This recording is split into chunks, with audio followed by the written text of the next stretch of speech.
has been a launch pad so far this week. 32 runs in the first two games, each team earning a blowout win. Gio looks to strong-arm the D-backs and secure a fifth straight series win for the Nats.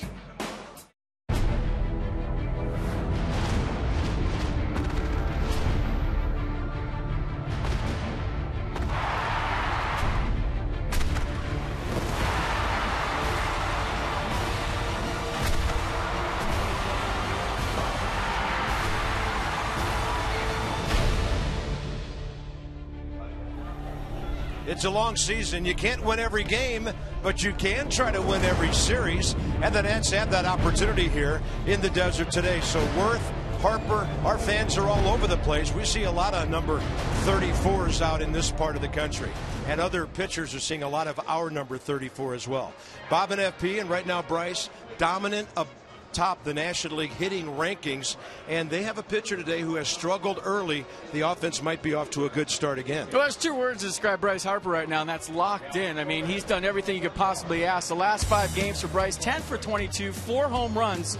That's a .526 average. On top of that, a .591 on base percentage, 11 RBI. Even his outs have been fantastic, and I just marvel at how focused he is, how calm he is every single at-bat. Last night in the blowout, maybe the most impressive at-bat he's had in this series. He walked and he was taking borderline pitches, so he's grinding out at-bats. He's hitting home runs one-handed to right field. I mean, you can't ask anything more of this kid, especially the way he's played right field. He's been great on defense, he's been great on offense, run the bases, you name it. 6-game RBI streak, and Bryce #1 in homers, RBIs, and in runs scored. He's in the top 4 in on-base percentage. Gio Gonzalez has been a battler this year, and lately very efficient, getting the W's to go along with it. Well, the stuff's every bit as good as when he won 21 games, and I'm telling you, the last 2 starts, he's been as good as he's been as a Nat. 14 innings pitched, he's only given up 2 runs, 17 strikeouts, and just 3 walks. So you don't think of Gio Gonzalez as a 17 strikeout, 3 walk guy in his last 2 starts, but he's been effectively wild, pounding the strike zone. The curveball has been as good as I've seen it. So he's looking to continue it here today against the Diamondbacks. Yeah, last couple of starts, getting the W, 14 innings, lots of strikeouts, and not a whole lot of runs. And there he is with his dominance against the National League West, 2-0 against this ball club, and almost unbeatable against everybody else in the West. We thought this would be an offensive series. It turned out to be that way.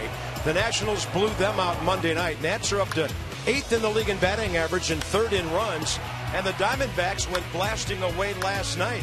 They're 4th in the league in average and in runs scored. So if you like offense, well, we'll see about today. You never know how getaway day is going to turn out.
Chase Field in downtown Phoenix. That giant plane hangar you see on the right. Place has been lively. The roof has been open. It will be again today. And it's kind of amusing when you think that we used to call Atlanta the launching pad. It doesn't show up anywhere anymore because Coors Field at altitude, Target Field, the new ballpark in Minnesota, and then Chase Field here in the desert are the places where the ball really jumps. The heat in Texas, and of course the retractable dome in Toronto. So with more on the hitting, we'll check in with Dan's with our Coons.com sideline report.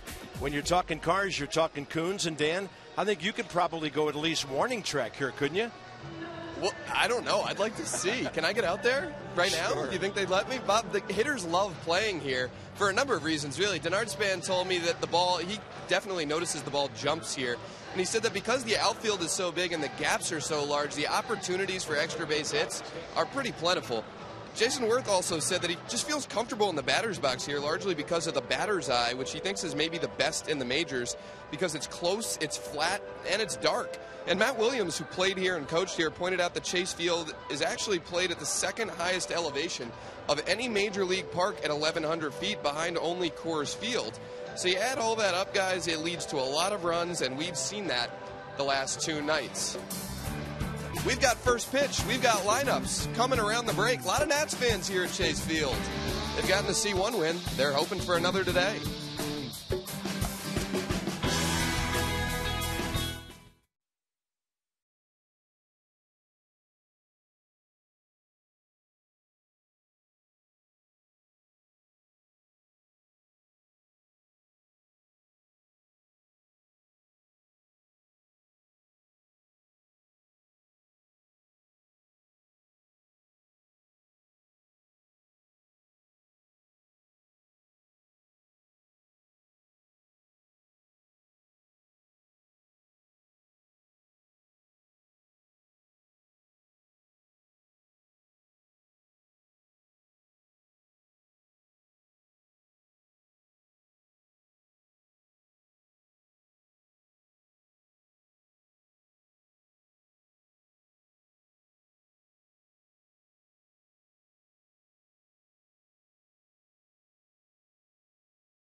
On Masson, brought to you by PNC Bank, for the achiever in you. It's going to be a warm day in the desert. We've got a little haze overhead, but the sun's shining brightly. And the roof open for the third consecutive game of this series at Chase Field. So right now it's 85 and on the rise. Humidity unusually high for this area at 20%. Wind, not much of a factor in this ballpark. All the panels, though, are open in the outfield. Yunel Escobar, 386 this month, 404 on base percentage. And in this series, he has 6 hits. 5 of those came on Monday night. He is in the top 5 in the league in hits now with 39. And he's hitting .472 over his last 9 games. Here's a pitcher who's had a lot of first inning problems this year. Well, he's had problems against lefties, too. They're hitting .424 against him on the season. When you look at the fastball, 2-seam, 4-seam, 90 miles an hour. He's got to pitch to corners. If you elevate him, it's right in your wheelhouse. Curveball 14% of the time, 77 miles an hour. Change up his best secondary pitch, 7th start of the year for Hellickson. And you see the average against lefties, .424 in the league, hitting .328 combined. We said the defense for the Diamondbacks today behind Hellickson. Inciarte, Pollock, Trumbo the outfield. Ahmed Hill left side. Owings, Goldschmidt right side. And Jordan Pacheco behind the plate. DENARD Span in this series, 4 for 7. A homer on his first swing Monday night, 3 RBIs. He's also had a base on balls. Leads us into our game notes now, because some guys in the middle of these lineups are the only players with at least 20 RBIs, 20 walks, 20 runs, and batting over 300. Gio, control numbers, good. Very good last 3 times out. And when these two ball clubs get together, things seem to happen. So Span 23 for 75 in 18 games since coming back to active duty, and he's been on base 16 of those. And we're underway right on time at 3:40 DC time with a strike. Despite last night's loss, the Nats have still won 11 of their last 14. Pretty good series working, 4 for 8 with a homer.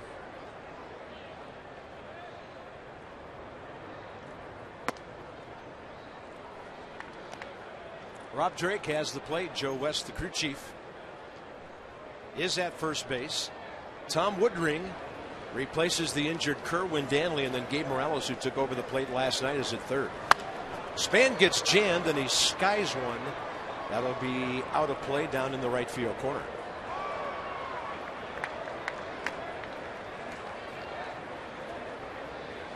So key for Hellickson to get ahead today. When he's ahead in the count, the league's hitting 186 against him. When he's behind, 386. It holds true for most pitchers, but that's a huge difference. And that's a 12 ERA in the first inning this year.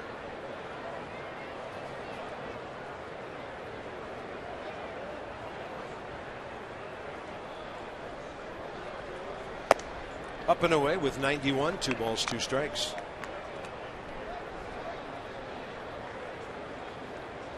Span against Hellickson. They've seen each other before from the American League. DENARD 2 for 9 against him.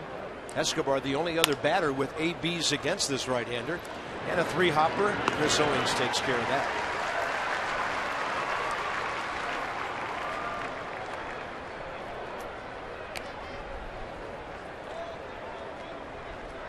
You know, Escobar went 1 for 5 last night, got a single his last at bat, and his average dropped from 342 all the way down to 336. That was a nice salvage for the Nats third baseman last at bat. I was impressed with the at bats after they were behind last night, the way they were still focused, grinding them out, because they all count. Yeah, they put 6 runs on the board last night. And Escobar, first pitch curveball, he'll foul it. He's 5 for 17 with a home run and a pair of walks, career against Jeremy Hellickson, 28 years of age, 41 and 39 career record. Elbow surgery last year, made just 13 starts for Tampa Bay. Went 1 and 5 and then came over here in a trade involving a bunch of major league players in November. Pretty good on the changeup. Yeah, where do you play him? Yeah, where do you pitch him and play? Straight up, I guess. A little shade to the right when you're looking at A.J. Pollock in center field.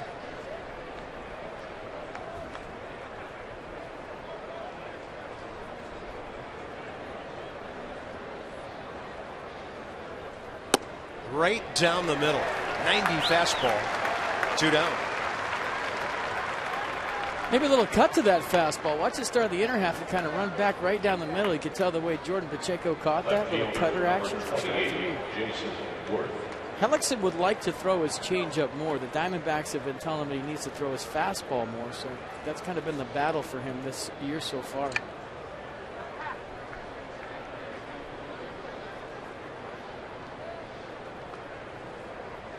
Jason Worth in the series, 1 for 7. A base on balls, an RBI.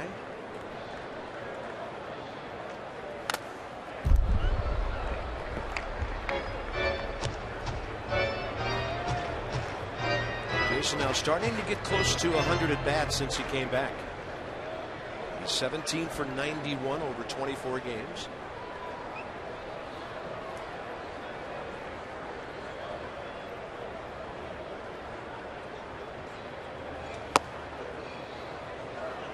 I remember we showed you the difference in Worth's stance from last year to this year. You remember the home stand, he was wide open. Now he's closed up and his feet are back to even.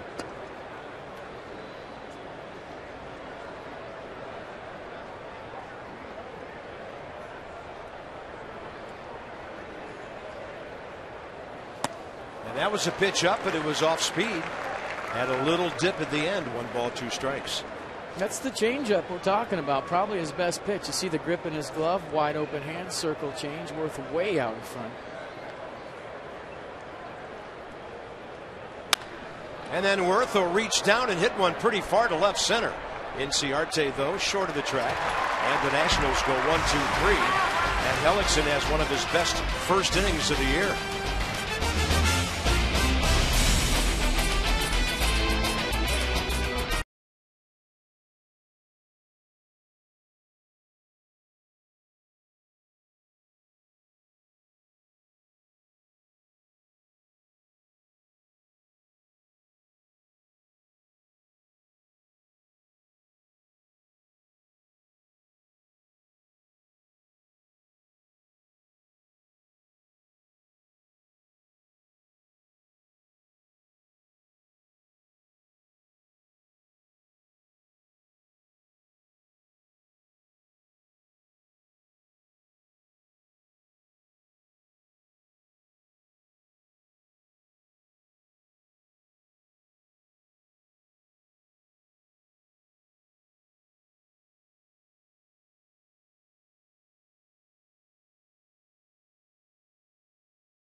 Her first game, bright-eyed and hoping the Nats will generate some offense. He's got the right color on, though, the bright red of Washington's red, white, and blue. That's my looking in the camera every day right there. Nice. Great eye contact, by the way. A future TV superstar. Mark Trumbo, 6th multi-hit home run game of his career. Multi-hit home run game? How about multi-home run game? He's hit 4 in his last 6 games. So a couple of hits in this series. He didn't even play game 1. Pretty much their regular lineup in Gio, 2-0 career against Arizona. Yeah, last start through the fastball 72% of the time, curveball 18, changeup 11, fastball average 92. 2-0 with a 1.33 ERA in 3 career starts against the Diamondbacks.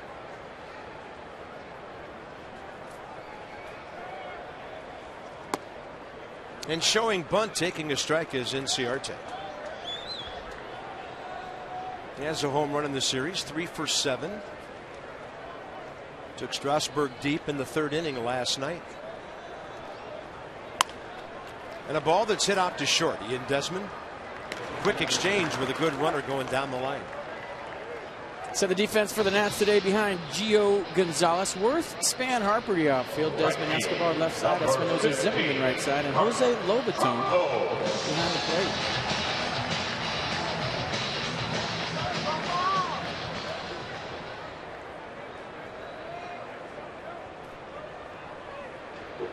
Trumbo, 29 homers for the Angels 4 years ago. Then he hit 32. Then he hit 34. Traded over here in a 3-team deal involving the White Sox, the Angels, and the Diamondbacks. Left-handed pitcher Tyler Skaggs went to Anaheim from here. Those were the principal names in that deal. And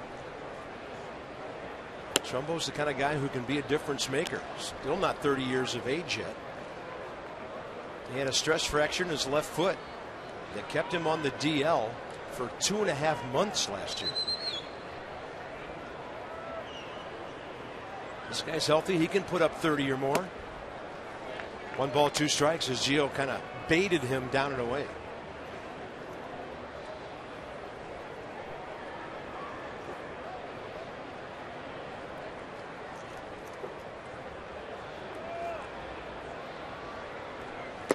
Got him. Another strikeout in the career matchup there. And Gio Gonzalez, 2 quick outs to start his day. Well, that was all about the changeup right there from Gio. Threw 3 nice ones in the 4-pitch at bat. Trumbo way out in front. Little tag after Lobaton took it on the short hop after That we showed you the Mercedes-Benz pitch track for a good 2-strike pitch. And here's Paul Goldschmidt. Pretty good pitch, didn't get the call. Gio thought he had a strike. Goldschmidt 1 for 3 against him. Career. 2 walks, 2 runs in this series. Right now, the outside corner, at least not yet available. Don't have to give in here either, even though it's the first inning. You know, this is the guy you circle in the pre-series meeting that can't beat you. And that is his first hit of the series. Goldschmidt's 40th hit of the year, 1 more than Yunel Escobar. Came in hitting .333.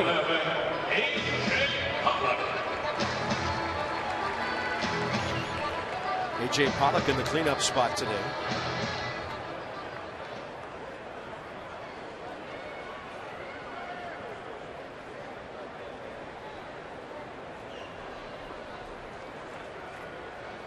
Not in the lineup last night. He hit in the number 2 hole on Monday, and Max Scherzer shut him down, got him 3 times, and the bullpen Blake Trinan got him. So coming off of 0 for 4 and a day off, strike 1. Pollock, though, .333 over his last 7 games. He's had some success against Gio, 2 for 3.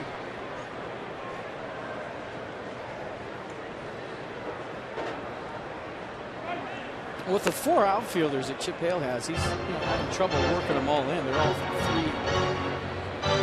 Getting 3 in there on a given day. Peralta, Inciarte, Trumbo, and Pollock. Inciarte, as we said yesterday, hits lefties better than righties, so that's why he got the start today. But he's had trouble keeping them all fresh. And he's moved him around some. Inciarte, left field today. Center field last night, right field on Monday. A.J. Pollock can move around a bit.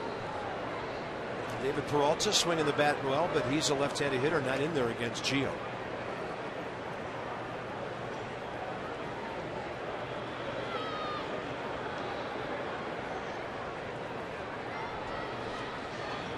And the 0-2, he goes right at him with a 92 heater. Gio Gonzalez surprises A.J. Pollock, who did not guess number 1. Bryce Harper straight ahead, top of the 2nd. He's our Mazda due-up, and him being due up, pitcher's not feeling real good about that the way he's swinging these days.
The 2nd inning. Last 5 games, he's pretty hot. 10 for 22, a .526 average. So why don't we make him our American standard? Who's hot, who's not? Check it out. Last 6 games.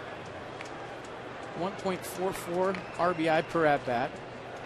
A home run every 3 at-bats, pretty much. The strikeouts are down. Total bases are up. And how about the OPS? So that's how you get reigning National League Player of the Month, not week. Bryce Harper's locked. Yeah, OPS, if you're in the 800 range, you're really good. He's in the 2100 range. Crazy numbers. Hellickson starts him off with a big curveball. So the Nats getting a read on a lot of off-speed stuff here first time around. So Bryce 3 hits in the series, a homer, 3 extra base hits counting the doubles. And he's number 3 in the league in extra base hits with 19. Adrian Gonzalez 24, Matt Carpenter 21. Harper shows bunt. I always flinch when I see that. I mean, he hit a home run one-handed last night. Well, maybe he's going to bunt a double somewhere. Maybe he's trying to bring the infield in and trick him.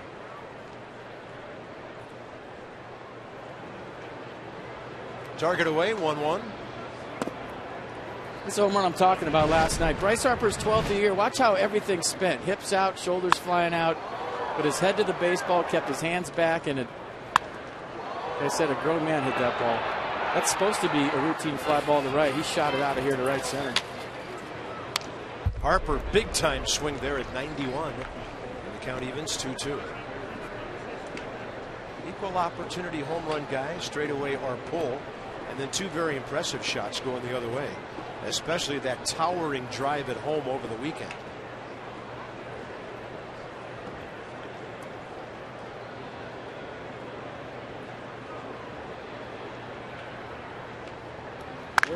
Harper rips it. That's in the right field corner. Ball takes a hop up and grabbed by Mark Trumbo. And the extra base hits keep coming for Bryce Harper. That's his 20th extra base hit. Well, his double last night was 111 miles an hour off the bat. And we'll get you the hit speed in a minute. It takes a second. I'm thinking this is harder. You talk about a missile on a fastball up and in. As soon as they set up in there, I said they better get this into a hot hitter. They left enough plate where Bryce Harper has a leadoff double here in the second, and there goes the no-hitter. That was a bullet. And a shot like that years ago caused the first announcer to ever use the phrase ringing double, because that made plenty of noise. Zimmerman takes a fastball in there at 90. Ryan Zimmerman on a 6-game hitting streak now, and 13 of his last 15. In this series, 3 for 6. And a huge 3-run homer early in the game on Monday.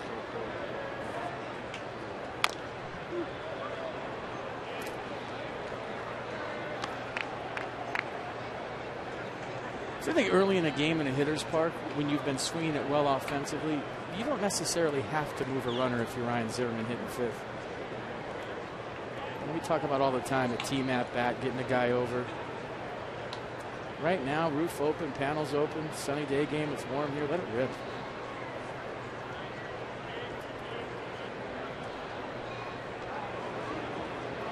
Oh-2, and Zimmerman, because of the count and the ball being close enough, reached out, hit the ball solidly the other way. So FP, your point's well taken, and then sometimes the count gets him. Yeah, early in the count, try to drive him in. Late in the count, get him over. 108 miles an hour on the Bryce Harper double. I thought it was going to be a little. Listen to it. That's loud. Any elevation right there, and he was way out of here. I was trying to think of a city around here, but I don't know one. How about this? Second inning, infield in. Runner at third, 1 out.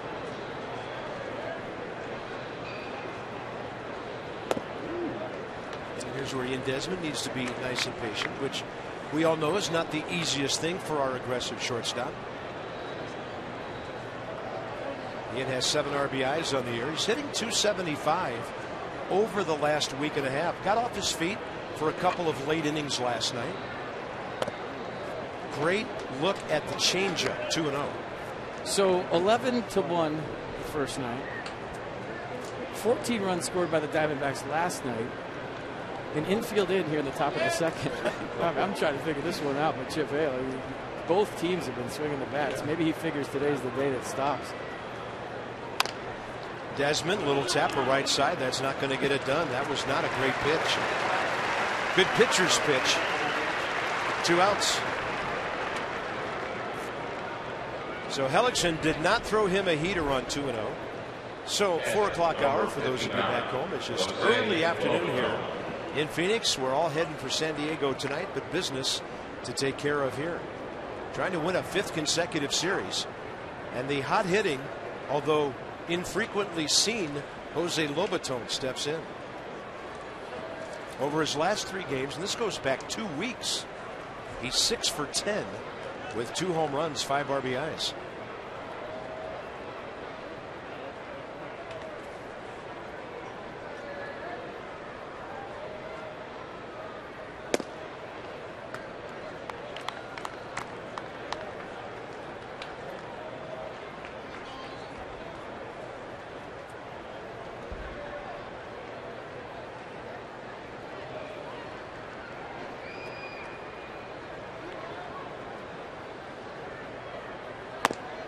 Not biting on 2 straight pitches away.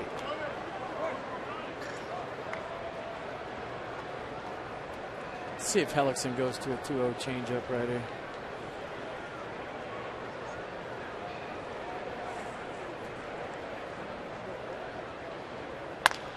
Lobaton pulls it. Goldschmidt backhands it. And that's it for the Nats. Harper's double not put to great use. Monument Valley. The scenery out here in the Phoenix area is unbelievable. No score.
Game here at Chase Field. The Washington Nationals Fans Choice Flex Packs are on sale right now. Choose from some of this season's best matchups. When you pick 4 games, guess what? You get 1 free. Go to nationals.com/flex to pick your games today. He's going to be there cheering. Nata dudes in the house. Love it. Yeah, even got the red, white, and blue going on the gloves. Bottom second, Aaron Hill.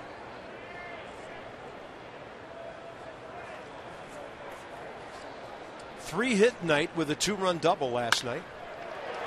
And he has Arizona's second base hit. Attacking early. Gio, first inning, had thrown 12 pitches, 9 strikes.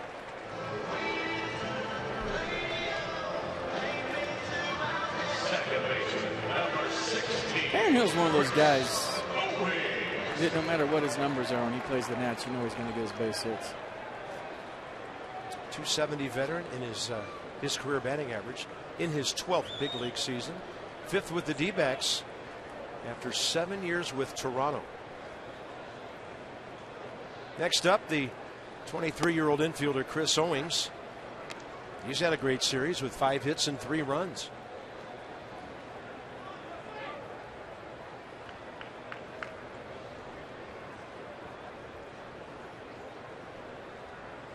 And has hit safely 5 of his last 6 games.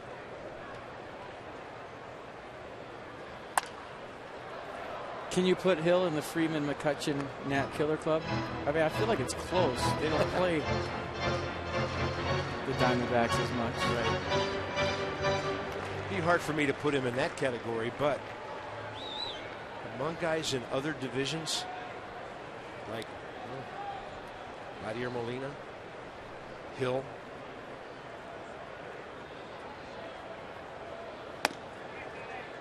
trying to think what Dodger or Giant torments the Nats, or Padre.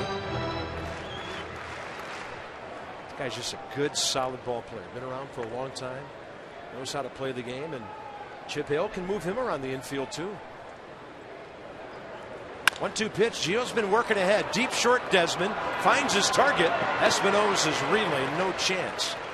But well played on the front end of the 6-4. Well, initially you're thinking just get the force out at second base.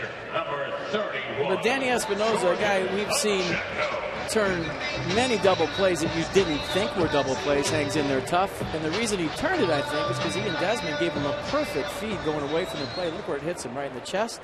Might as well throw it, never know. Nice play by Desmond. Number 7 man today for the D-backs is the catcher slash infielder Jordan Pacheco. And he drew the only blood the Diamondbacks got on Max Scherzer Monday night. Had taken over for Paul Goldschmidt, who took one at bat, sat out the rest of the game, and then hit a home run. Pacheco's second time up.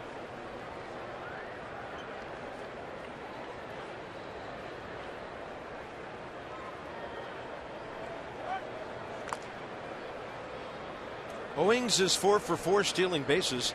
The Diamondbacks 27 steals, only the Cubs with 30, the Reds with 39 have more.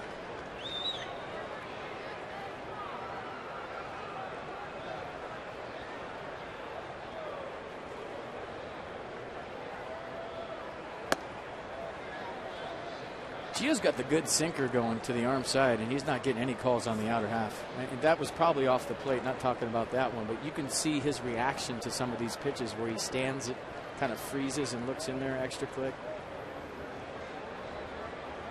And Rob Drake's been around for a while. Umpires will often adjust to that and start giving that as the day goes on. If he does, we might see some ground ball double plays. Well, I was watching MLB Network yesterday, and they were talking about catchers' framing abilities and stealing strikes or presenting strikes, and how they have a new stat, how that equates to runs per season that you save. They mentioned a lot of guys. They didn't mention Jose Lobaton, who I think is as good as it gets in the business of framing pitches and, air quotes, stealing strikes. Keep an eye on that today. There's a tapper over Gio, so Desmond has to charge and get the out at first, which he does well. Owings to second, 2 down. Just the way he and Desmond went after that ball, you could tell the difference between April and May. A lot of confidence right there. Didn't hesitate at all. Kind of swiped at the ball in between and made a nice throw. There's swagger to his shortstop game that was definitely not there in April. It's back.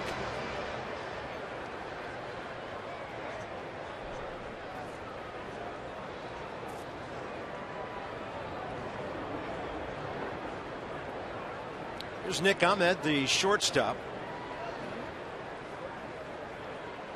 And one of his best games of the year last night. Couple of hits, an RBI. On base 3 times. He's 12 for 80 in his first 28 games this year. And Gio had him pulling off 83 right there on the change. Well, he's a swinger. So what do you do right here with first base open, 2 outs, pitcher on deck? Well, how about something swing it first of all? I think if you're Gio Gonzalez, you just 0-2 him, meaning throw every single pitch like it's 0-2. If he wants to chase, let him chase.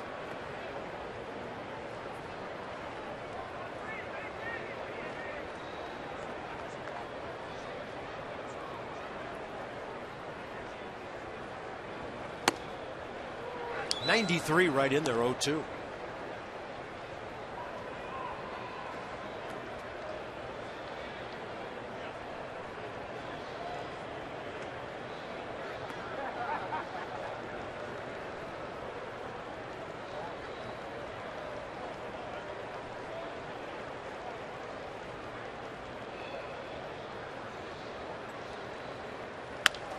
And there's a base hit. Looked like a breaking ball. Got a lot of the plate.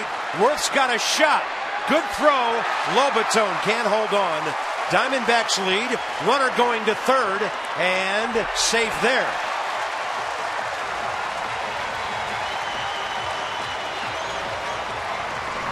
On an 0-2 pitch, the number 8 hitter drives in a run. I'm pretty sure if you had Gio Gonzalez, he wanted to bounce this curveball, and he left it just high enough so the very aggressive Nick Ahmed could get a base hit.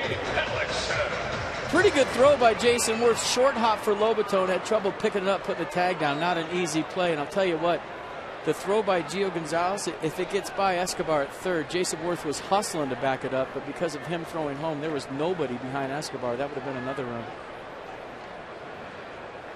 Nick Ahmed, third RBI of the year.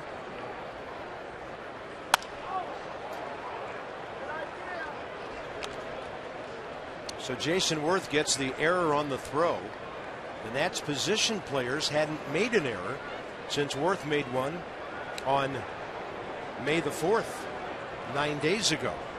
So second on the throw, third on the error, and it's Hellickson who has 2 hits this year and 3 in his career. Strike 2.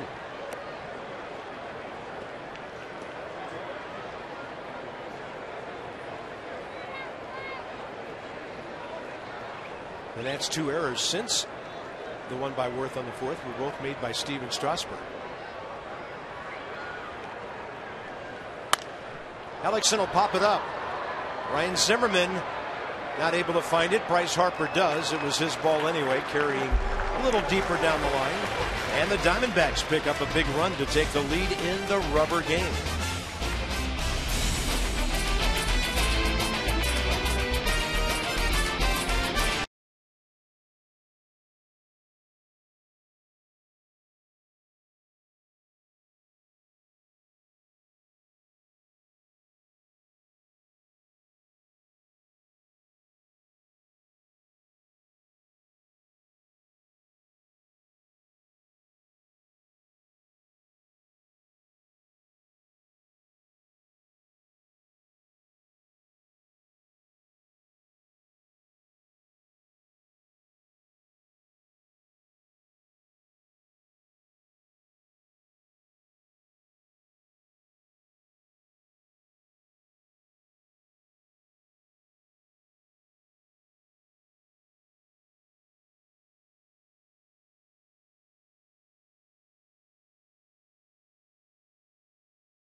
Own abilities, but I asked Danny Espinosa yesterday whether his strong offensive start to the season has maybe had him in even more of a confident mindset as this 2015 season has gone on, and he said not necessarily, but what playing well does do is it clears your head. You're not really thinking about things as much. You're just going out there and playing. And he said that goes for hitting left-handed as well.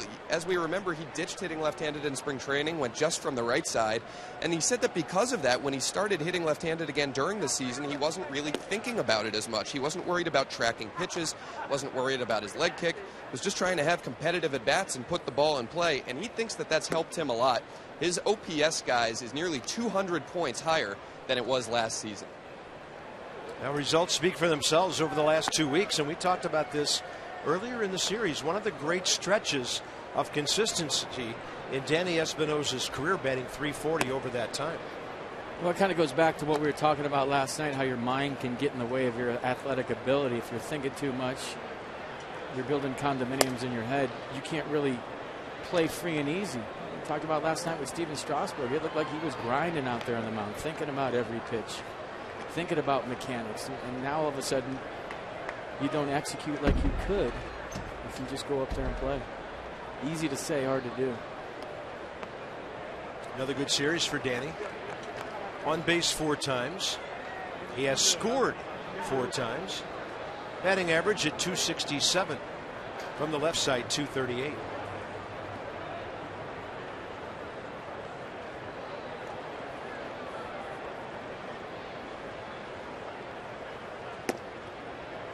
Plus, that frustrates me a little bit. I'm thinking I should have taken a few spring trainings off left-handed.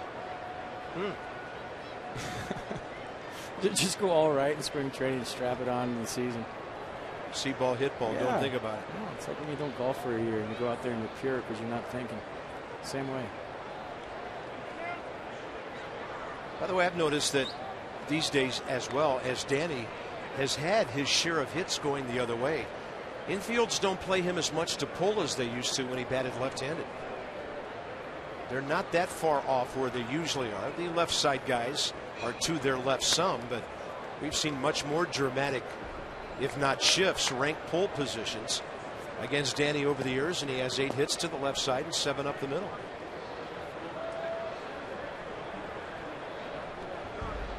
Rick Shue loves when his guys use the whole field. He loves when his guys hit.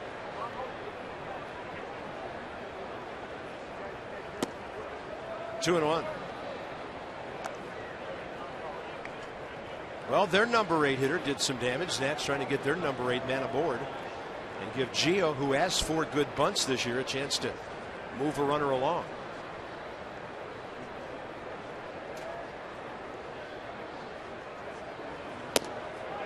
Up and away. So you see the backdrop today, it's all lit up. We talked about this being one of the best batter's eyes in baseball throughout the series, but you see the eye black, the sunglasses everybody's sporting today. It's not as dark. It's got the sun hitting right off it. Espinosa will foul this one out of play left side. And when it's dark, you see it right out of his hand. You see the seams. You're picking up the ball earlier. You're picking up what pitch it is earlier. But today it's pretty bright. I'd imagine it's a little tougher to see up there. Yeah, it's about 20 feet up to that yellow line in straightaway center field here. Payoff pitch. He had him reaching. That was ball 4 to his right. Chris Owings, and he throws out Danny Espinosa. 4 straight ground ball outs for Jeremy Hellickson. For the Achiever in You, PNC Bank with our minor league report. Casey Jansen has not gone back-to-back days yet. 3 games so far. And the stats, a small sample. This is a guy who knows how to pitch, and he knows how to pitch after the 7th inning. Will be a big addition to the bullpen when he's ready.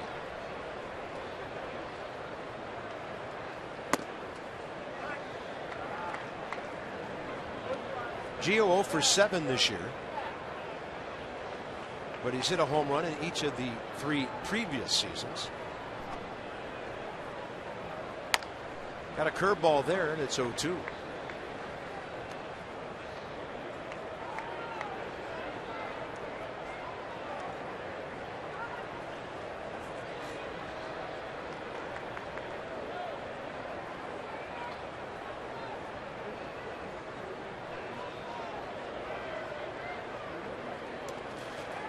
Looked like he held. Joe West agrees.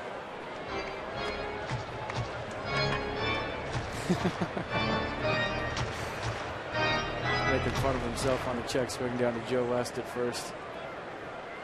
If he was really thinking, he just took off and run. Tried to beat that to first. Yeah, he thought he'd stay around and sell the no swing, huh? Fastball up, and he got a piece of that. That might buy him another curveball from Hellickson. That was a good swing.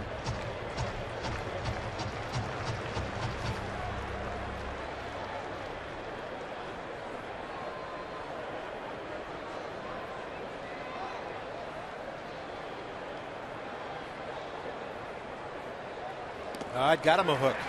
Bounces into the mid of Jordan Pacheco. 2 down.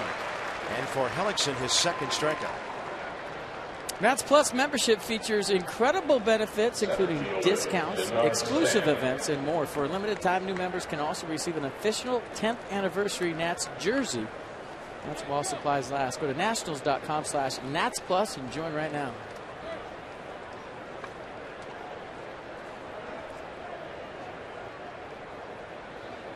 Top of the order, the Nats go 1 for 9 first time around with the Bryce Harper double. Span tapped one on the ground to the second baseman first time up.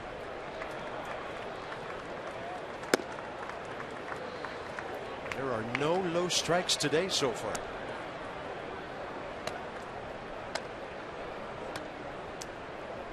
Well, I'd say Hellickson needs the low strike more than Gio does, but both will take him.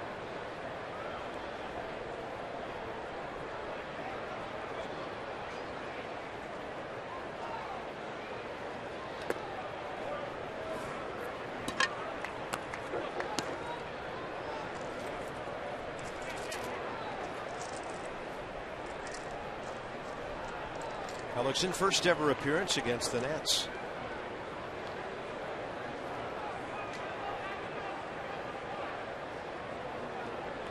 Span trying to reach base for the 17th time in 19 games. No reason to even think about that one. 3-0, and with Escobar next, walks as good as a hit right here. Hellickson versus DENARD Span is like not going anywhere. They're both deliberate. It's a little quicker this year than it would have been last season.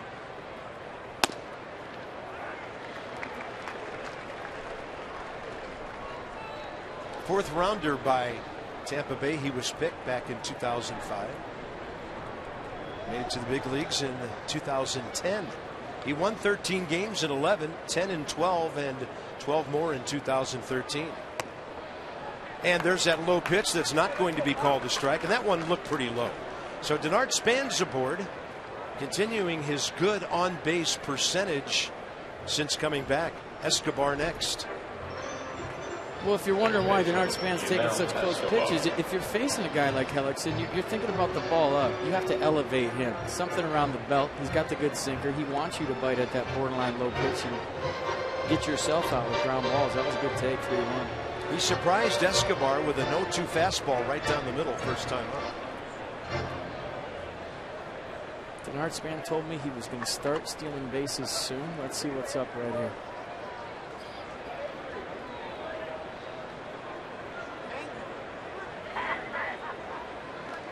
Good lead, draws a throw. The Nats still only have 4 stolen bases, 3 of them by Michael A. Taylor. DENARD the other one.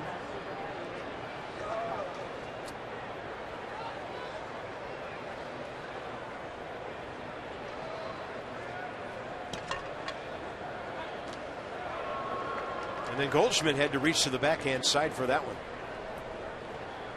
Joe West is going to check the baseball for a scuff and throw it out. Guess the crew chief can do that. Joe West could do whatever the heck he wants, whenever the heck he wants. Just ask him. And he does. I don't know if I've ever seen a first base umpire throw the ball out of the game after a pickoff attempt.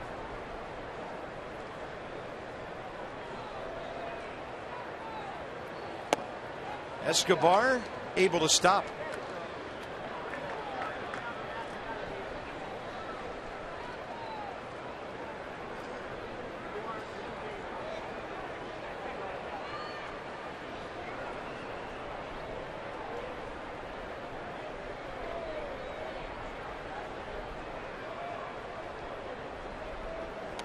That hit him.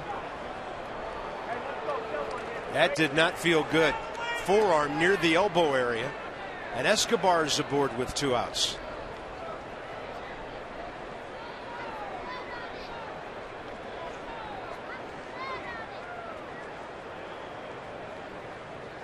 Little 2-seam runner started his swing and up underneath the hands. It got him in the back forearm.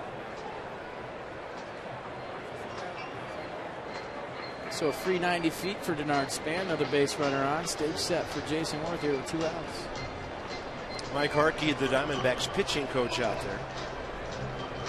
So yeah, some 2-out rally potential here without putting the ball in play. Jason Worth, the fly ball to left first time, and then Bryce Harper, who shot a double down the right field line his first time, leading off the second.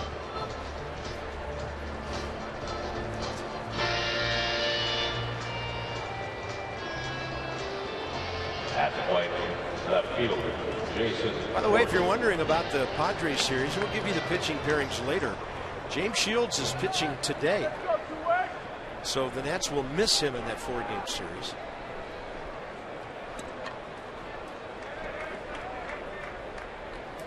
So here's Worth, 1 for 8 in the 3 games here so far with an RBI. And you know who they don't want to face in this inning, so Hellickson has to be maybe a little more aggressive here than he usually is. And the fastball is low. Maybe that's what Mike Harkey told him. Get this guy. Yeah. Please get this guy.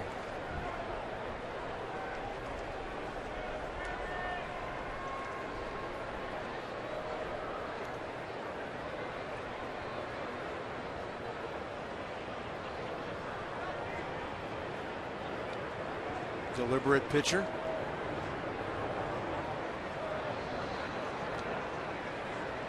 Yeah, I think it's safe to say that Jeremy Hellickson is not Doug Fister. Very deliberate.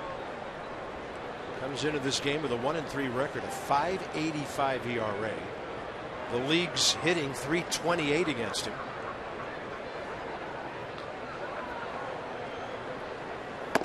Inside 2-0. Yeah, and why is that a big deal? We talk about it with Fister and all the Nats pitchers, the tempo they have. If you're on defense right now, you're on your heels. You're thinking about your last at bat. You're thinking about everything but the ball coming to you. Defenders will tell you they like guys that get it, pound the strike zone. I'm on my toes. I'll make the play for you.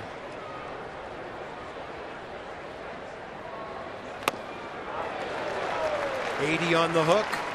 Did not give in on 2-0.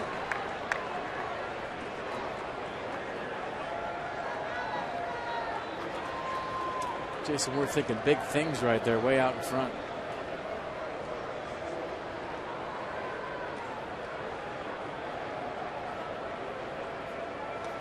Got a fastball, and there it goes. See you later. Into the second deck in left center. How's that for the use of 1 hit in a 3-run inning?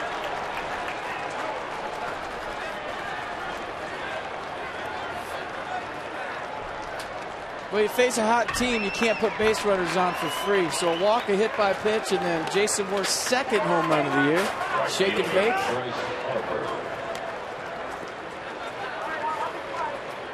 Talked about last night, watch his BP yesterday. He was hitting far tailors to left field. It was only a matter of time before he starts hitting balls out of the park. There you go. Good at bat by DENARD Span, taking that low 3-1 pitch. Escobar wearing one for the team, and then Jason Worth. Home run number 2, RBI number 12. Big time buzz in the crowd. That ball was smoked. So now they do have to deal with Harper. With 3 runs in, that was Jason Worth's 188th career home run. And over the last 10 days or so, the Nats, I believe, have now had 7 3-run homers since the start of the last homestand. Harper will take one up and in. Surprised it didn't double up on the changeup. 2-0 threw him a changeup. He came out of his shoes. Maybe he's thinking that Worth's going to sit on a 2-1 changeup. Tried to trick him with the heater and it didn't work. Bryce takes a changeup that's a good one. And the count 2-1. For the Nationals, their 36th home run of the year.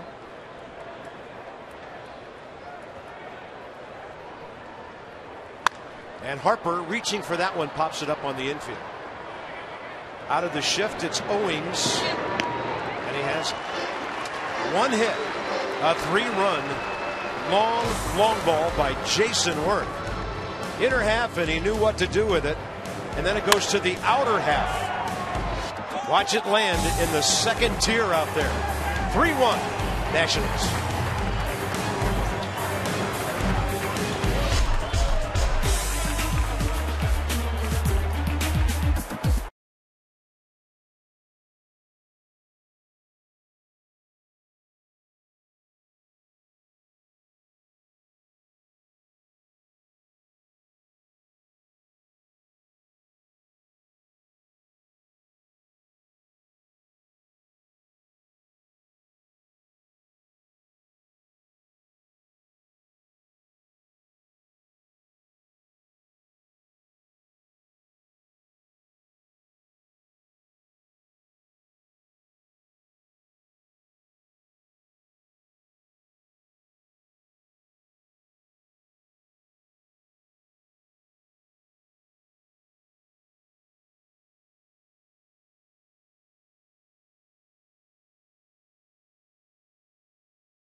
Jayson Werth from Jeremy Hellickson. It was a 2-0 changeup. So Werth all in on the fastball right here. He comes out of his shoes, misses it by a mile.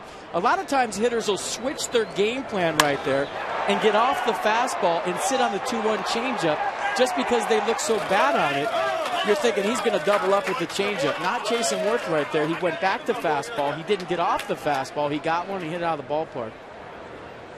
Jeff Kent told me that in San Francisco. He said, if you look dumb on one pitch because you're not looking at it, looking for it, don't give up on that pitch. Stay with your game plan. That's exactly what Jayson Werth did right there. So many hitters, if they swing at a 2-0 changeup, will look for a 2-1 changeup. He didn't, and he got him. Inciarte squared around for one pitch, and he fouled the next one trying to bunt.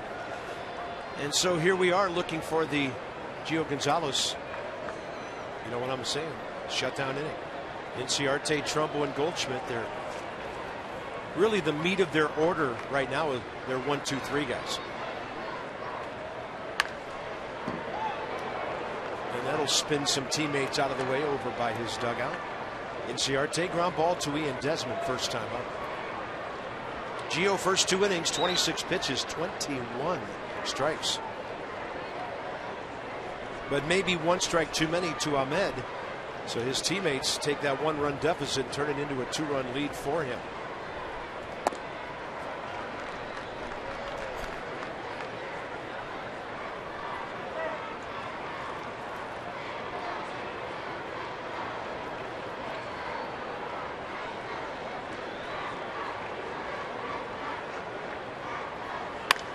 Fastball up, and Inciarte just rides it to left.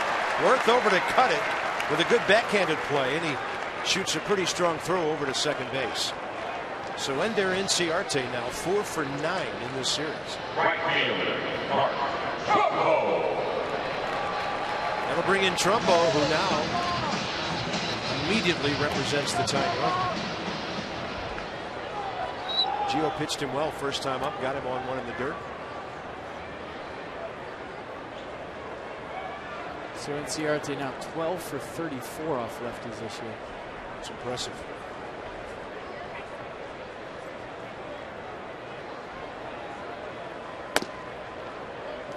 .353 batting average against left-handed pitching.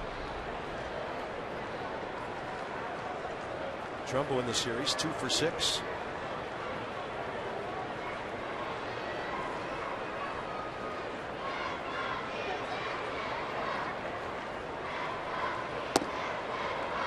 And Gio staying away 2-0.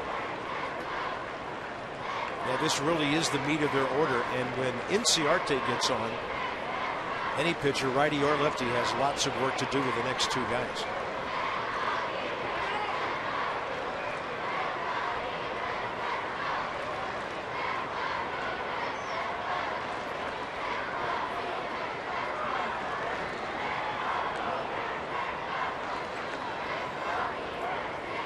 Talked about it a couple times already this series.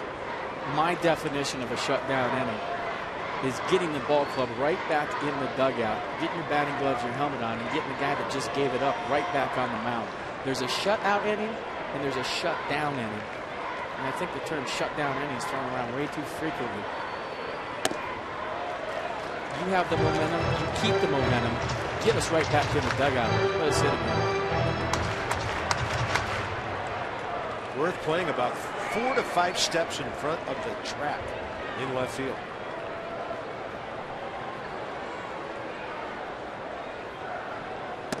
Trumbo taking, and a 4-pitch walk. And now Paul Goldschmidt represents the lead run. And Gio having a conversation with Rob Drake about, how about a low strike here? Well, it's been that way for both squads. You just go in there and ask Jeremy Hellickson. He's thrown a few pitches down there that haven't been called. So Rob Drake not liking a low strike. Gio's first walk. Goldschmidt base it up the middle against him. A 1-hopper, 2 DENARD span first time up. So career 2 for 4 against Gonzalez.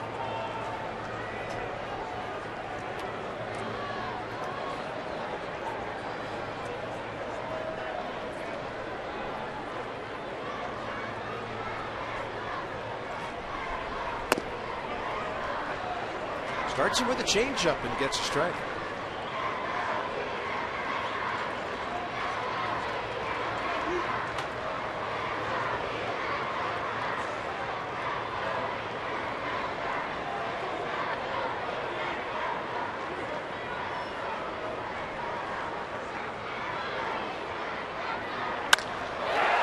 Fly ball to center.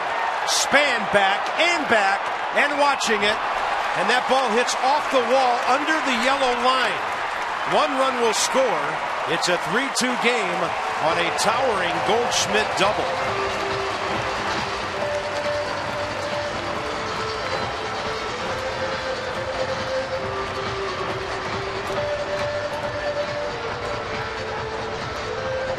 Home run in a lot of ballparks, but that yellow line is, as we mentioned, about 20 feet off the ground out there in center.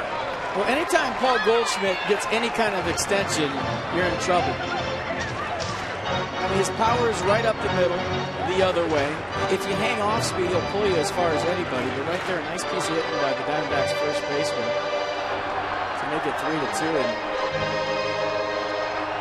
I think the Nationals are lucky it's not more. That ball was crushed. And that's Goldschmidt's first RBI of the series. Didn't have a hit before today. And for his RBI, that's number 28. So here's A.J. Pollock, who struck out looking first time. Infield back. And a breaking ball will tie the game on a ground ball to Espinosa. 3-3 as Pollock drives in his 11th. And that pushes Goldschmidt over to third base. Nice at bat by A.J. Pollock. Got both jobs done. Got the runner in from third. He got Goldschmidt over to third. So a very productive at bat. He's going to get a lot of love in the dugout. He deserves it. Now the infield is in with 1 out for Aaron Hill.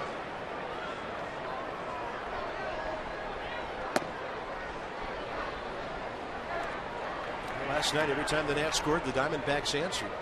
And they do it again here today.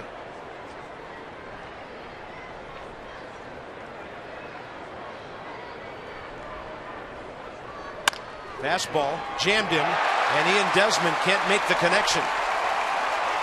Diamondbacks lead 4-3 on a sharply hit ball.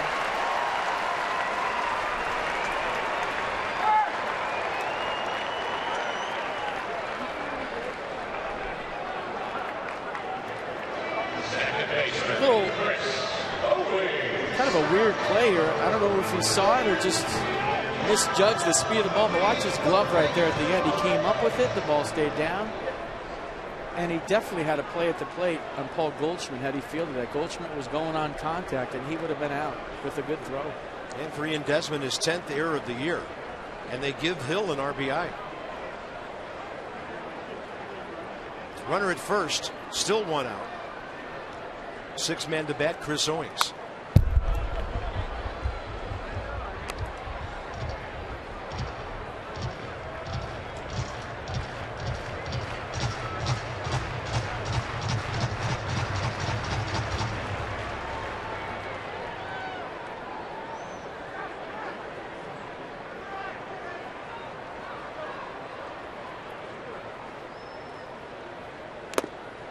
Gio with a very good breaking ball, diving into the dirt. 0-2. So Nats with 11 runs in game 1, Diamondbacks with 14 runs in game 2, and you're getting the feeling that this one might be 14-11. You know what? And maybe neither manager plays the infield in anymore today. We'll see. Although it did pay off for Arizona back in the 2nd inning. On the ground ball by Desmond that did not score Harper. That's a good 0-2 pitch by Gio, spinning Owings out. Pitchers still have to own their part of the plate, and Gio will try to follow that up with a quality pitch now.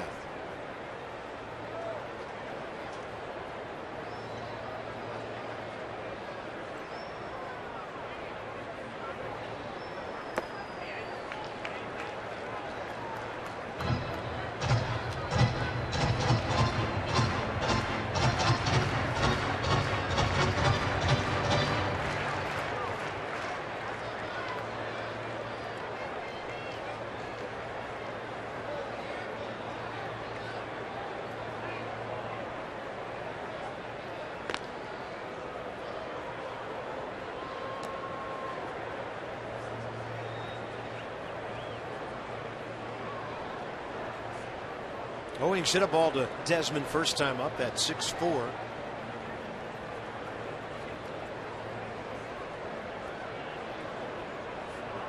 And the 2-2 had him reaching. It's another bouncer to Ian Desmond. He'll take the only out available at first. So Hill to second on the second out.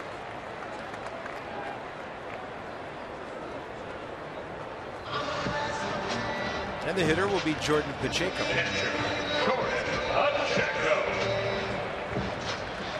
1 for 4 in this series with a home run. And on a ball very similar to the one we just saw.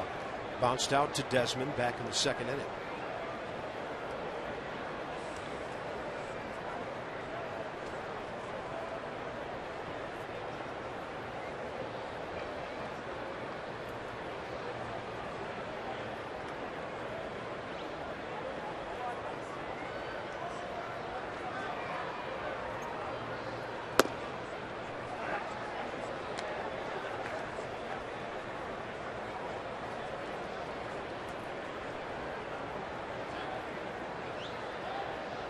One career RBI by Pacheco against Gio Gonzalez. 2 for 9 career. Outfield around to the right, at center and in right. And 93 tailing away from the right-handed batter, 0-2.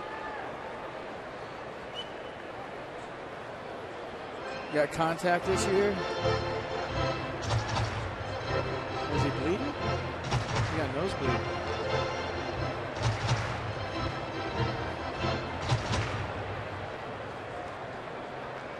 We have seen some weird stuff in this series from game 1 when Chip Hale came out to argue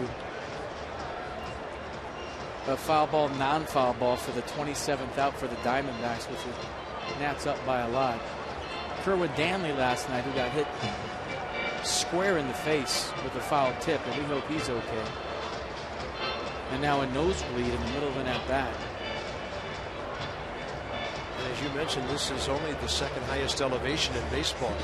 We're not even a mile high like Colorado is. What am I missing? I feel like I'm missing something. So Jordan Pacheco goes NHL playoff hockey guy on us and has a bloody nose, and he's right back in there. Yeah, big day for DC Sports, huh? Wow. Caps game 7 tonight. Wizards. Nats trying to lead it off in the right direction. And I'll add to that, another regular season game. Go DC United I tonight. get killed on Twitter for not mentioning DC United. The other two are playoff games. This is our game. I like soccer, but it just didn't fit. It's a big day for 2 playoff teams and a ball club trying to win a series. Soccer fans are vociferous, and that's a good thing. And they talk a lot. 1 ball, 2 strikes. You better put your phone away right now. We want them all to win today. It's going to be an uphill battle for the Nats now. Not that far uphill. Here's a 1-2. And Gio, knees bent, looking in at the umpire again. There's nothing low for either guy. And you see Lobaton trying to present that as a strike, but it was Robinson.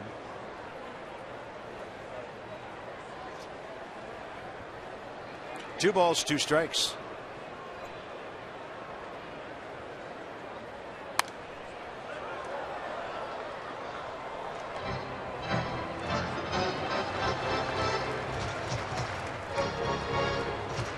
Pacheco trying to keep his head back a little bit. Doesn't want his nose to start bleeding again.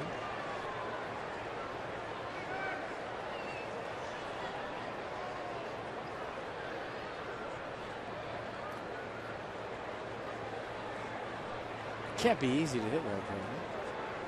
Right? Hitting's hard enough. 2-2 inside, and the count's full.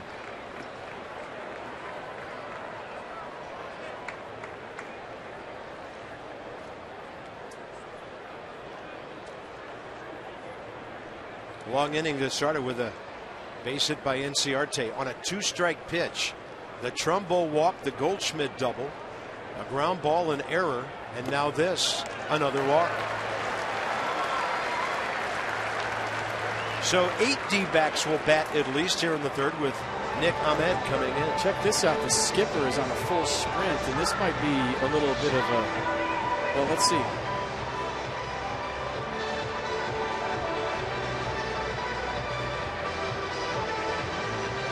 Wow, that is a good old-fashioned chewing right there by the skipper. And I could tell by the way he ran out there that he was none too happy. You don't see that too often. I've never seen that from Matt Williams. Yeah, somebody just got taken behind the shed right there, and now it's up to Gio to get the number 8 hitter who hurt him big time last inning with a 2-out hit on an 0-2 pitch with first base open. But I'm not afraid to say I like it. Skipper's chat.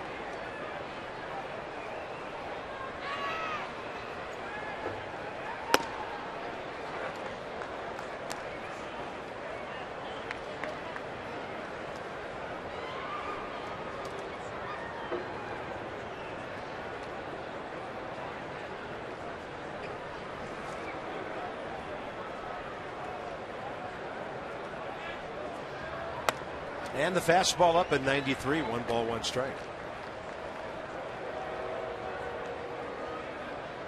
And it looks like Gio Gonzalez a little fired up all of a sudden. A little aggression behind those last 2 pitches, and he's talking to himself. Good.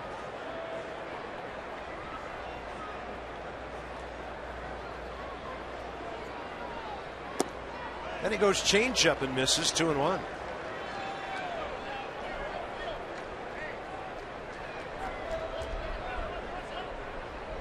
Well, as a manager, you know your personnel better than anybody. And you know guys that you have to pat on the back, and you know guys that you have to get in their face every once in a while, and you know the timing of it.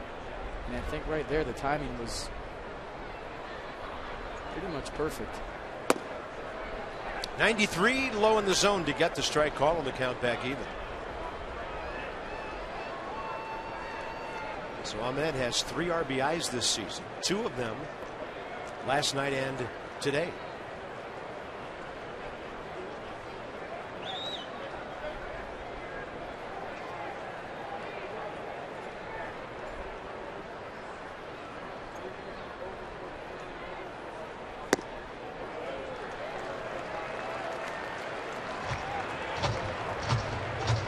Well, this doesn't mean you want to lay a 3-2 fastball down the middle again to a number 8 hitter. Last time it was a curveball, but it got too much of the plate, 0-2. You still do have the pitcher on deck here.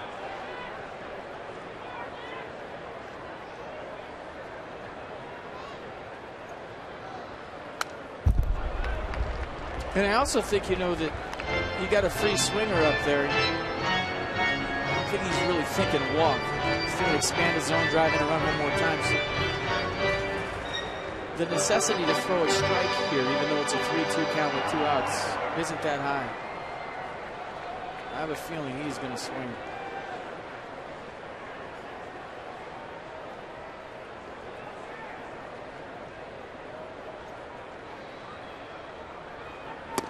That's right in there. Took a little bit off with 87. Like I said, I have a feeling he's going to take one right down the middle. How about that? Skipper going out there, getting in Gio's grill a little bit. Maybe the infielders, catcher, everybody involved, and it worked.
Off the top of the 4th inning. And as we go back in time, a moment in history brought to you by University of Maryland. University College 5 years ago, Coors Field, weather horrible, and Ryan in the rain would drive in a career high 6 runs with 2 home runs. The Nats would beat the Rockies 14-6. Game called after 8 innings. And Ryan after the game said, you can't get a good grip on the bat and the drips are always coming off the helmet. Well, 2 baseballs left the premises and Ryan did okay.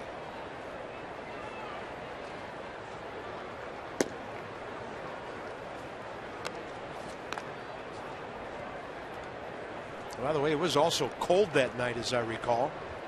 Some of the Nats were all bundled up on a very cool and wet evening at Coors Field in downtown Denver. Here we are in downtown Phoenix, top of the 4th. Zimmerman, Desmond, Lobatone against Hellickson, who's thrown 52 pitches and 29 strikes. So will 4-3 be the final score? We think not.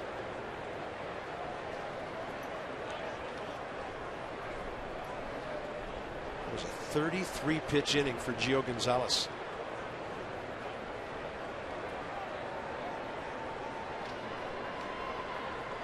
Well, and Zimmerman takes one right in there. I think that trip to the mound by Matt Williams is uncharacteristic in the sense that he never shows emotion either way, whether he's upset or whether his team is scoring 11 runs in an inning. He's always very stoic. He's got probably the best poker face of any skipper in the big leagues.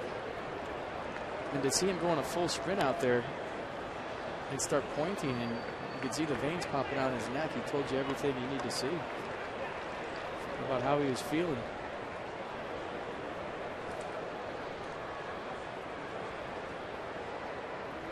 And we don't even get to see that side with him with umpires because of the replay challenge now. Zimmerman takes an 0-2 pitch in the left. 7-game hitting streak for Ryan, and he sits safely now 14 of his last 16.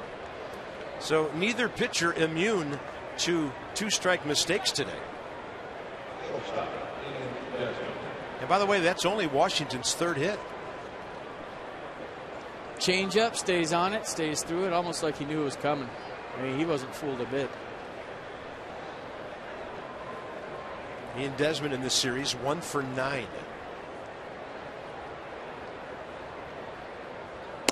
That's a fastball right in there at the knees.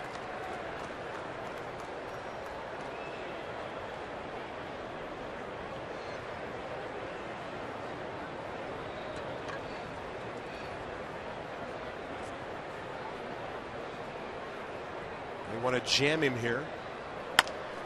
That ball down a little bit, little tapper, third base side. Aaron Hill, and he gets Desmond by a step. Zimmerman the tying run to second base.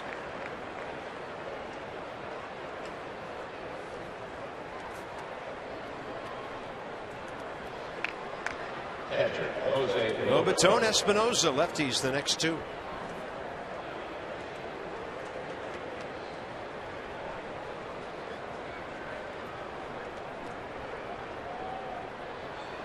Jose Lobatone, very aggressive in these situations with runners in scoring position. Likes to swing at the first pitch. He's only had 24 at-bats the whole season.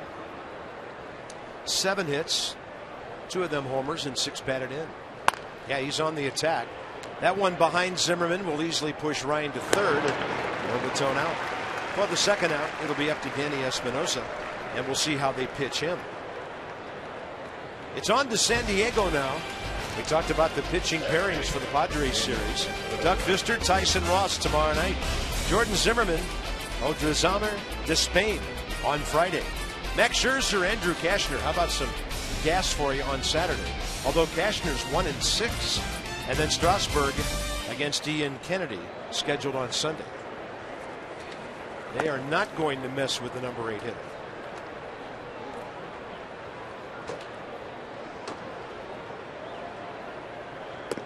Second walk issued today by Hellickson.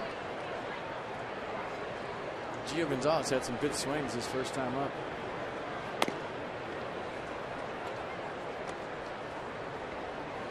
And as you said, a good hack on a 2-strike fastball. Bought him another curve, and he struck out on a pitch in the dirt.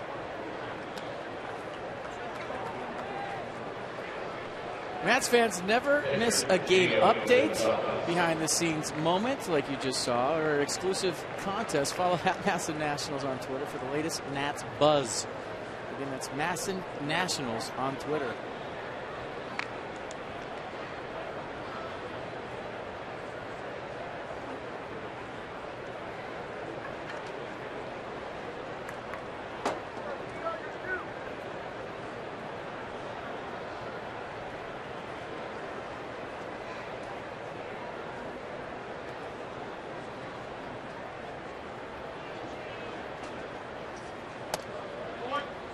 He missed on the other side from where Pacheco was set up. All right.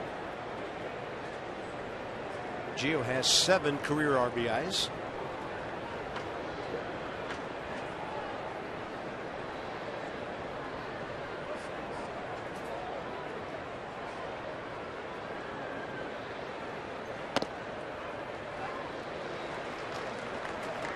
Well, evidently the home plate umpire ruled it a swing. I don't think there was time for an appeal there. Counts even, 1-1.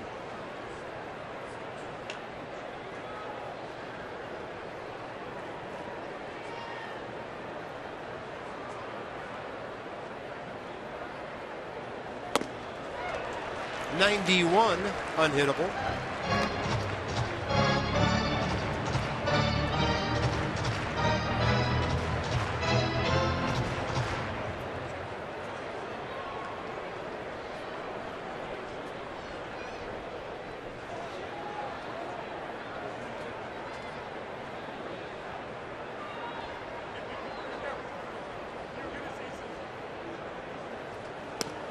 And a good take on a curveball.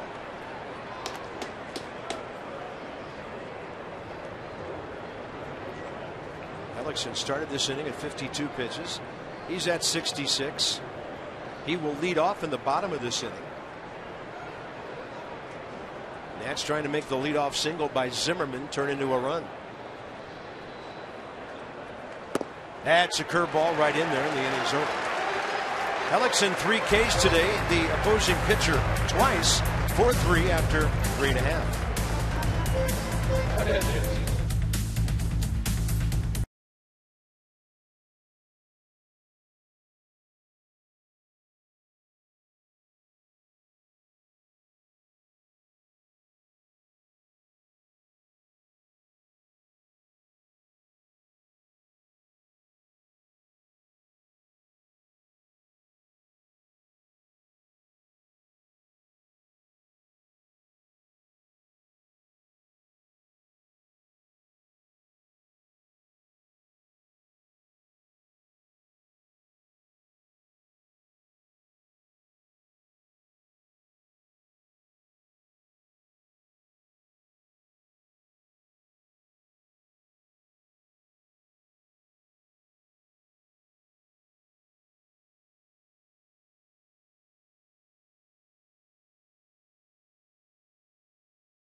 Phoenix, but the Nats very much in the ball game, even though they've been hit by a pretty good margin, 4-3 game.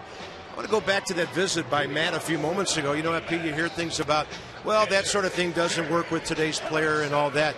But there are times when a manager senses that things are just kind of sluggish and out of sync, and he went out there and tried to straighten things out. And when you don't do it every day, it means something, right? Yeah. So we've never seen Matt Williams do anything like that. A guy that's stoic, has a poker face all the time, went out there and had just seen enough, whether it was with the play behind Gio, whether it was the pitch calling, whether it was the tempo of the game, whatever. He went out there and got in everybody's collective faces, and Gio got in the strike zone and struck him out. So, I mean, you like it when it's not every day. If you have a manager that's screaming every day, he just goes right over your head. It doesn't mean a whole lot. But when you have a guy that does it once in a while, it'll get everybody's attention. Trust me. And I think Matt Williams right there.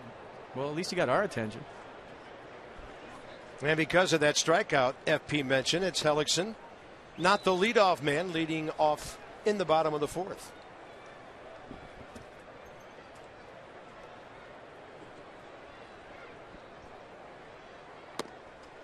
Pours one right in there to even the count, 1-1. So Gio Gonzalez, 61 pitches, 41 strikes right now. Hellickson hit the ball down the right field line first time, a foul ball that Bryce Harper caught. And their pitchers are doing some swinging in this series. De La Rosa had an RBI hit last night. Josh Colmenter wasn't around long enough Monday night to get an at bat. And their leadoff man is on, the pitcher, out there in this bright sunshine on a hot desert day. 6 hits for the Diamondbacks now.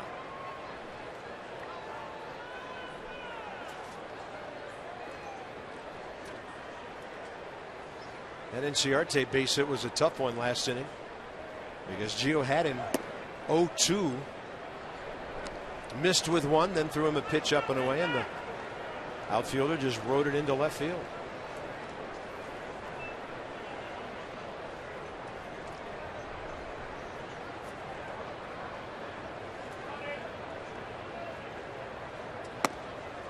That's to the inside edge. Good pitch under his hands.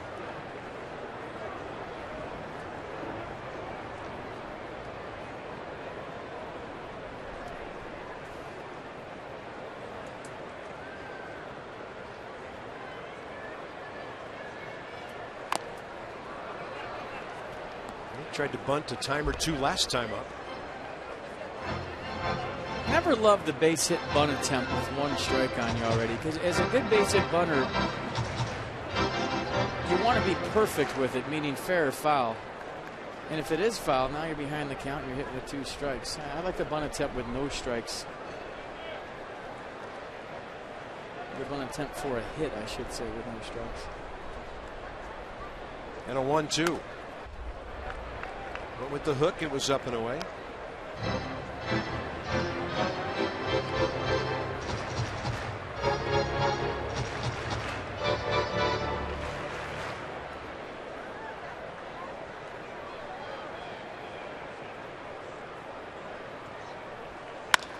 And a hot shot to Desmond. Espinosa. And the Nats will turn to 6-4-3. Inciarte running. You can't take it to the bag yourself for the shortstop, so they did the quick relay thing, and Espinosa really turns it nice. Well, it's about the only way you can double up a guy as fast as Inciarte, right? To Ian Desmond, a couple hopper. Espinosa with some time. So good pitch by Gio Gonzalez. Got the ground ball, pointing to his defense, and way to go. Badly needed. That could keep Goldschmidt from batting in this inning. But Gio has to deal with Mark Trumbo now. Walked him last time. There's another one right at Desmond. So you talk about a quick recovery, and it takes a Zimmerman pick on a bad throw to put an end to the bottom of the fourth. Top of the order for the Nats, Span, Escobar, and Werth.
locations. We cruise to the top of the 5th. 4-3 Diamondbacks. Bryce Harper, 3rd extra base hit of the series. Paul Goldschmidt doing what Paul Goldschmidt does. But how about Jayson Werth and his 3-run home run? In the 2nd inning, got a 2-1 fastball. A little location mistake right into the power zone. The eye of the hurricane, so to speak. And Werth knew exactly what to do with it. Right there, that little mezzanine level. How fast was that one? 104 miles an hour. He said with a straight face. And we move quickly into the top of the 5th. Denard Span 0 for 1 with a walk. Escobar 0 for 1 with an at bat where he was hit by a pitch, but they both scored runs, and then Werth right behind him. Hellickson had 67 pitches, 38 strikes through 4, trying to win his 2nd game of the year. Came in 1-3 with a .585 ERA. He's kept the Nats from having more than 1 hit in any inning.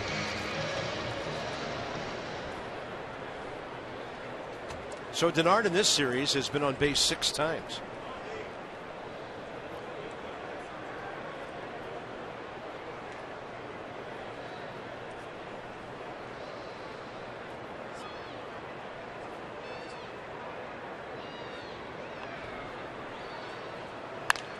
And he'll take the first one right up the middle. 5th base hit here in Arizona for Denard Span. His on-base percentage coming in .361. He's well over .370 now. Well, he left the 3rd with a walk and ended up scoring. And he's the guy that makes this team go. Nice piece of hitting, line drive right back up the box. On a first pitch off speed. Maybe a changeup, stayed back nicely. Must have been looking for it. Here's Escobar. Took one off the arm last time up. That's close. Schmidt catching that ball right down toward the legs of the spikes as Denard was diving back in. Jumping out to one of his most aggressive leads of the year.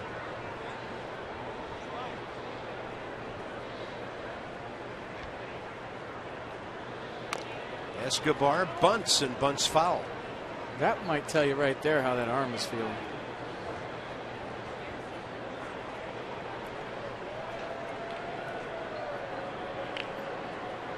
I haven't seen too many bunt attempts from Yunel Escobar this year, and that looked like a straight sacrifice. Squared around early.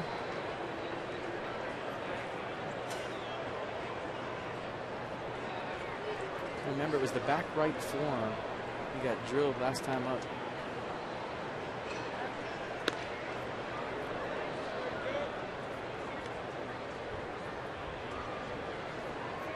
We got all the recipes for a hit and run right here. A guy that can handle the bat, good runner on first, and a strike thrower on the mound if you're thinking that.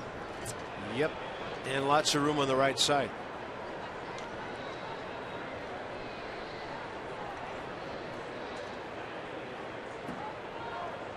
Span holding. Escobar, little flare to right, but it's hanging up from Mark Trumbo.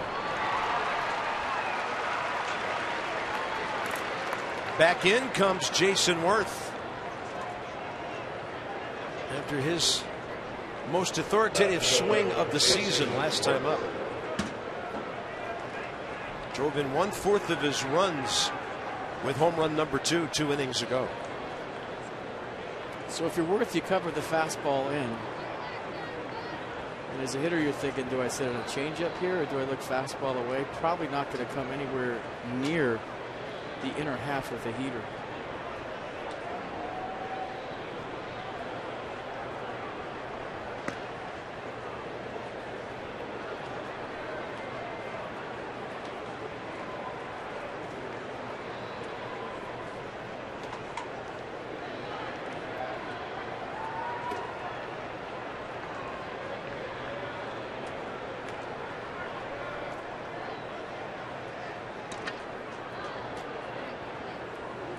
Hellickson deliberate, to say the least.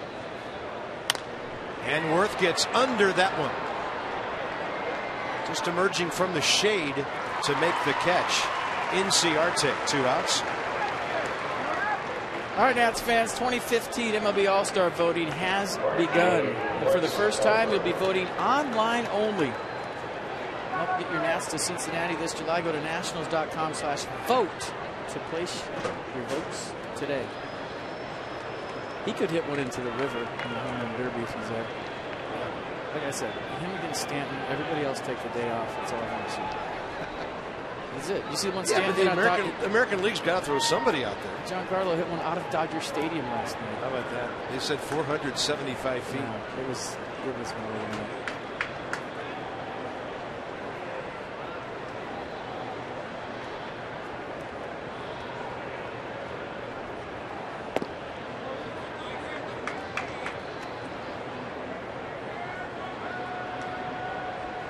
They both have a good chance to be in Cincinnati. Strong first halves. On base percentage, slugging, you name it. Harper and Goldschmidt are doing it.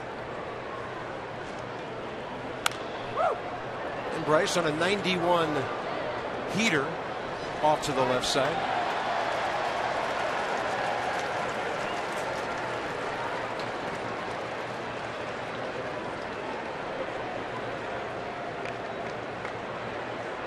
I wouldn't want to be a first baseman holding a runner on with Bryce Harper hitting, just saying. Wouldn't be real excited about popping off the base, especially when they're pounding in right now. Going away right here.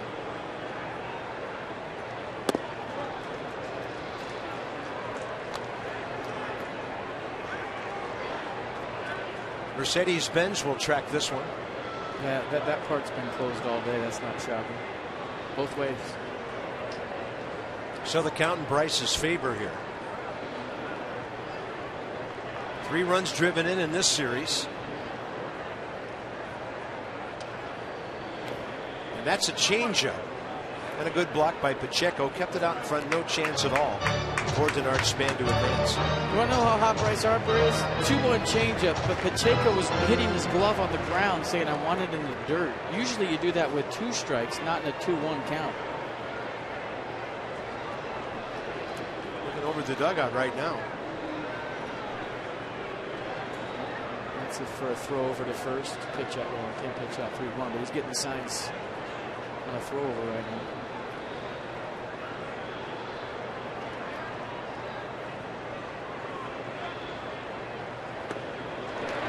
And Bryce swings through an 82 off-speed pitch there. Frustrated. Saw him walk out of the box. He thought that was a fastball all the way. And the scoreboard operator saw him take a 20-foot walk and put 3 outs up on the board. Right now it's 3-2 with 2 outs, and Span will get a head start here.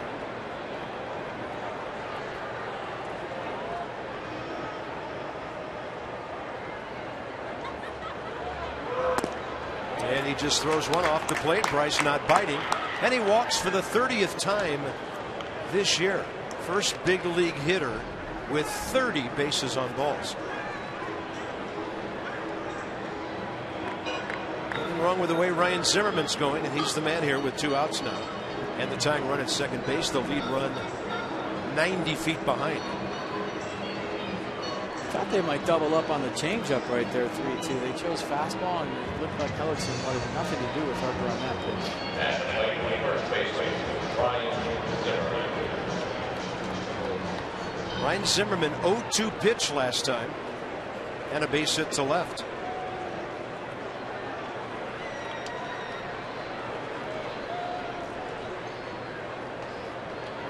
Diamondbacks getting their bullpen working here in the 5th inning.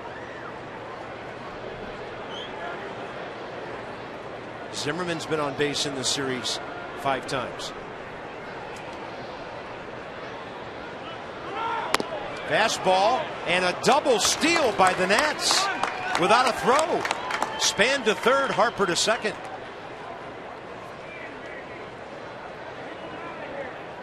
Well, you're down by a run. Now you have the go-ahead run in scoring position. Look at Bryce Harper getting a good jump on the backhand just in case Pacheco was thinking about throwing to second. Nice jump by Span, and now a knock does even more damage. Number 2 for Span, number 1 for Harper. 4 for the whole season than 2 on 1 pitch for the team.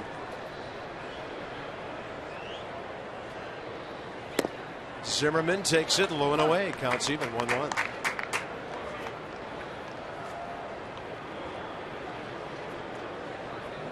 Well, he can decide if he wants Ryan Zimmerman or Ian Desmond now with first base open.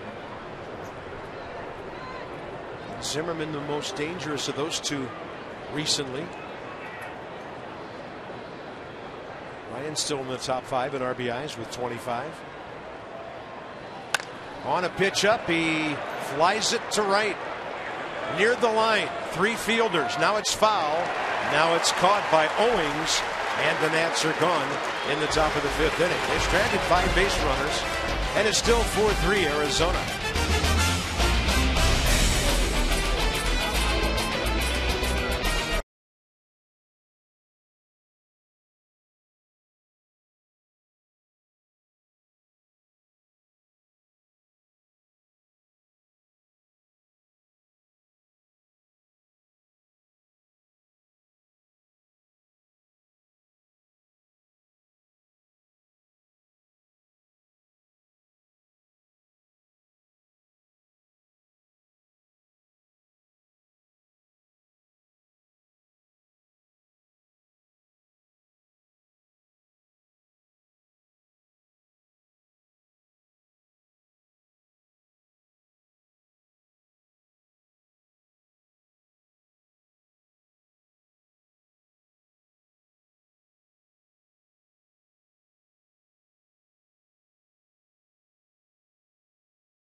And Gio Gonzalez go back to the 3rd inning. Walked Jordan Pacheco.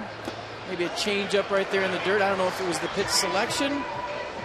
What was transpiring behind Gio Gonzalez that inning?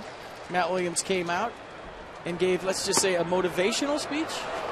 And Gio Gonzalez got right back in the strike zone, struck out the Diamondbacks shortstop. No hard feelings. And could be a game changer. Stay tuned. Well, Gio went out in the 4th inning and had his best inning of the day. Thanks to the double play ball, a 9-pitch 4th. Goldschmidt, Pollock, and Hill, bottom 5. And Paul Goldschmidt, a perfect day so far. Ah, there's that strike called down there, 0-2. Took a while.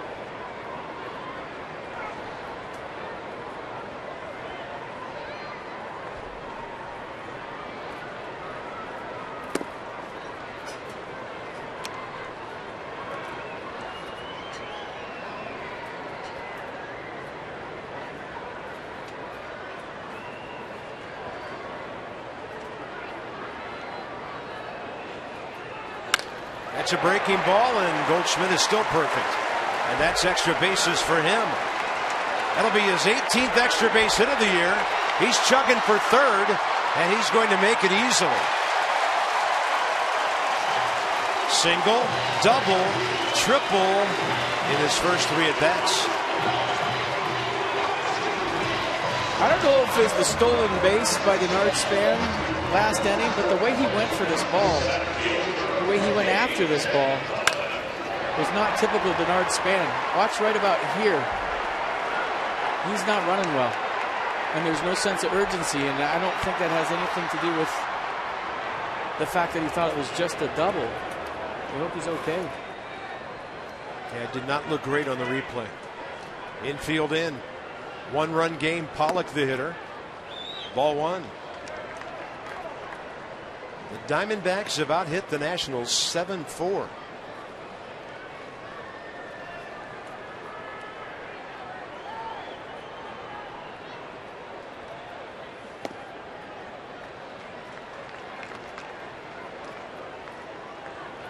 For the first time all year, Gio's changeup has been cutting into righties.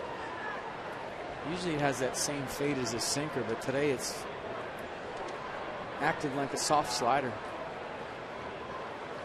2-0 pitch, and it's 5-3. And A.J. Pollock in the cleanup spot today with 2 batted in.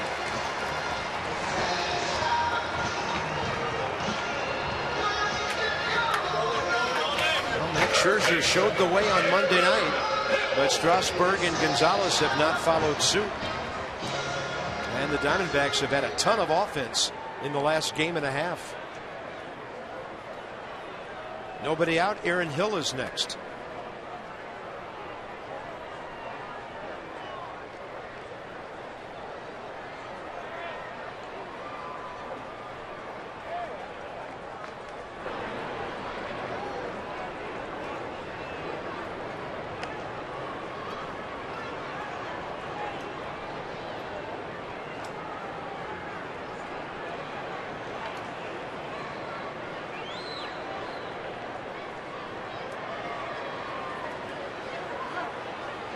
Gio throws another one high and outside to Ryan Zimmerman.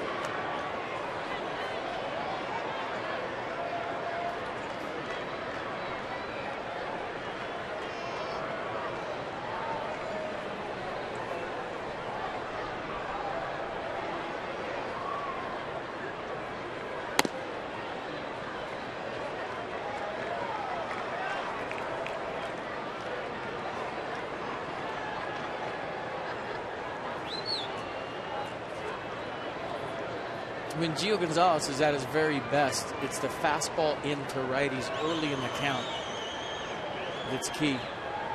And he hasn't really featured that here today. They'll make you wear a 92, 93 on your belt buckle or on the inner half for a strike. As a hitter now, you're thinking, that's got a little giddy up on at the end. I got to cheat to get to it, start my swing early. It opens up the changeup on the other side of the plate, the curveball, and the two-seamer on the other side of the plate. He hasn't really gone in there a whole lot to Diamondback hitters today. Well, this is another hitter, 2-0. That's sharply hit. Desmond, good pick. Espinosa, efficient on the turn. Another 6-4-3. 2 down, bases empty. Well, nice play by Ian Desmond. That was not an easy play. Ball had a little hair on it. Tricky hop at the end. Not a problem. Nats have turned 31 double plays this year. They're in the top 6 in the league in that category. And 2 have been very useful in the last 2 consecutive innings. Here's Chris Owings.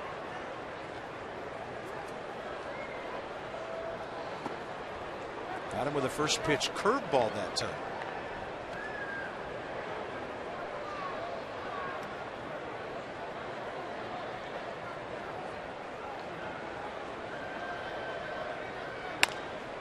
Left side. Desmond again, but that'll be a hit. Once Escobar couldn't cut it off, that was all she wrote for that play. So 3 hits in the inning for the D-backs. Yeah, whether he gets this or not, like you said, Carp, is irrelevant. Owens can fly.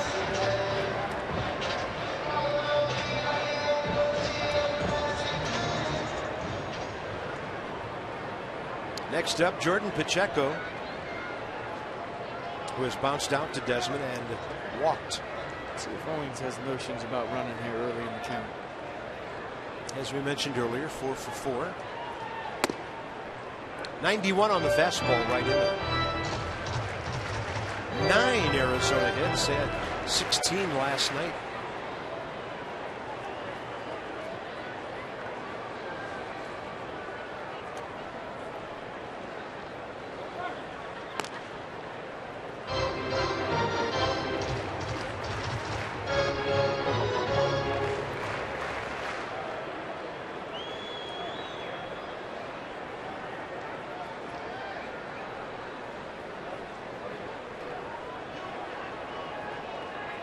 Goes.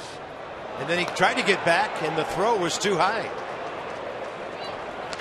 Gio gets that throw belt higher, so Owings is out. Thought he had him timed up, and he takes off right in his face. Gio did a good job of not balking right there. I've seen a lot of left-handers go into full panic mode, balking. The runner gets second. He stepped off through the first. jump was a little too good.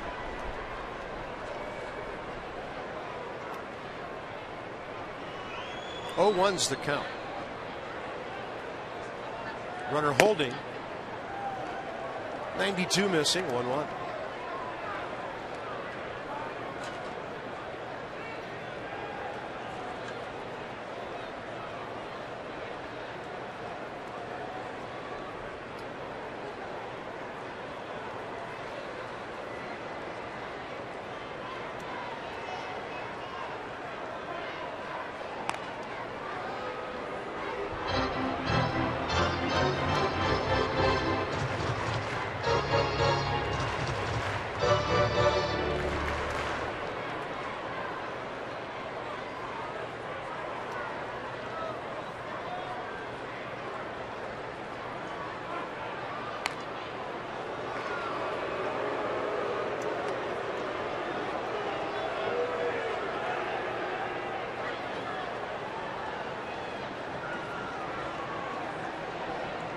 Some long innings in the sun today.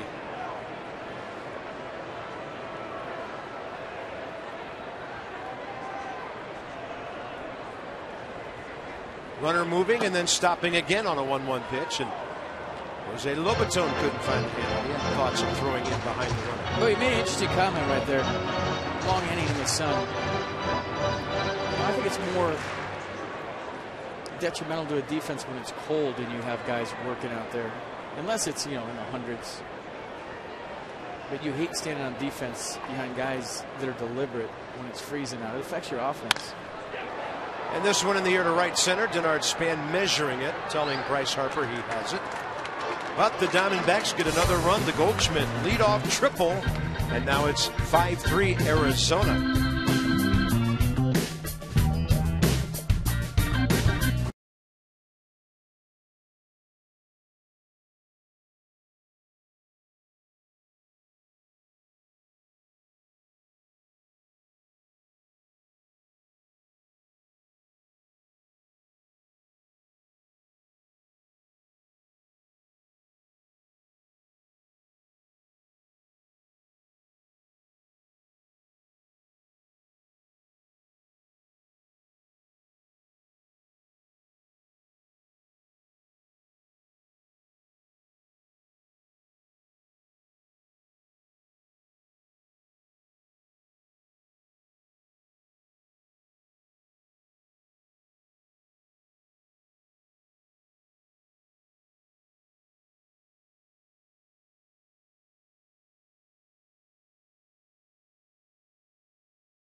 Here in the pool suite, and on a 90-degree day, this is looking pretty nice. Clint Robinson had a fun time last night. I had a fun time out here the last half inning, but Clint Robinson, his first time taking a mound since high school, when he said he used to throw low 90s to around 94. Yesterday was touching 81 with that fastball, slider around 71, so he was saying today, nice 10-mile-per-hour differential there, and I was joking with him about the outing today. He liked the way his slider was moving. Really had fun with the entire experience, notching a strikeout, had the ball in his locker afterwards, and Max Scherzer was joking with him. He said, "You used to throw 94. There is no way you used to throw 94." But Clint did a nice job getting an extra inning and helping the bullpen out when they were a little worn down, guys. That was very cool. All right, Rally Cabana boy. I like it. Hot shot, and Aaron Hill right where he was playing. A one-hopper. Ian Desmond is 1 for 11 here in Arizona. Boy, Ian looked like he was poised to have a big road trip. Had a couple of hits at home on Sunday. And at one point was 10 for 33, but the Diamondbacks have put a stop to his offense. Here's Jose Lobaton with Danny Espinosa to follow here in the top of the 6th. A lot of baseball left, and they've already had their bullpen up once today. The one thing the Nats have not been able to do is put any hits together. 1 hit in each of the last 4 innings with 3 walks sprinkled in and a hit batter.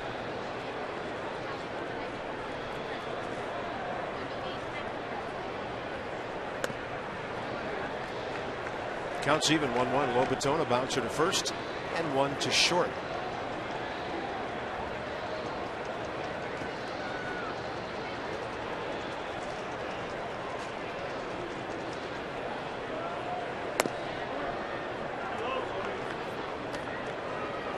It just seems like the guys that throw in the low 90s with the sinker changeup combination have given the Nats the most trouble this year.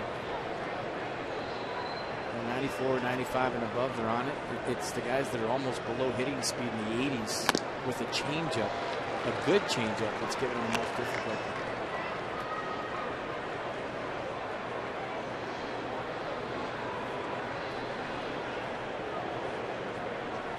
Due to bat second, bottom of this inning, Jeremy Hellickson.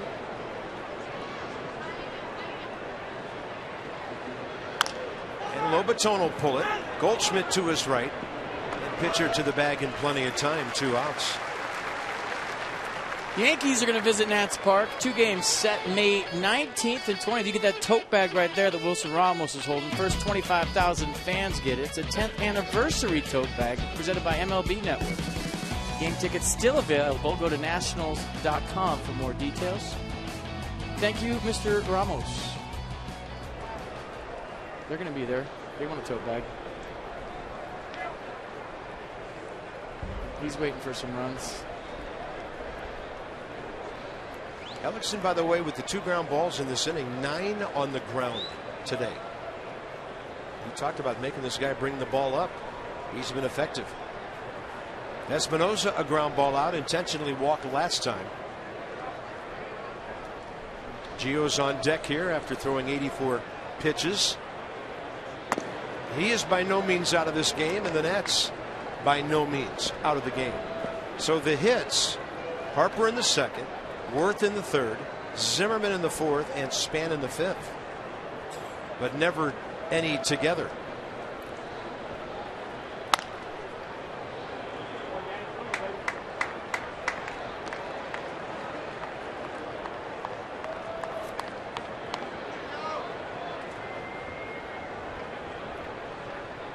It's a clever idea. When the guy stands up to get a foul ball, his stool goes right up into the wall. Don't have to pick up anything and carry it with you. It's just like a Murphy bed? Yeah, exactly. First ballpark I've seen with Murphy beds for the ball guys. I like that. Cool. Brilliant. Genius. What about the other guy? He's got to pick his up. Yeah, he got to pick his up. He got to work. That's all right unless you forget that it's a Murphy bed seat when you go back to sit down after you field the grounder. I bet you only forget once, though. 2 balls, 1 strike to Danny Espinosa.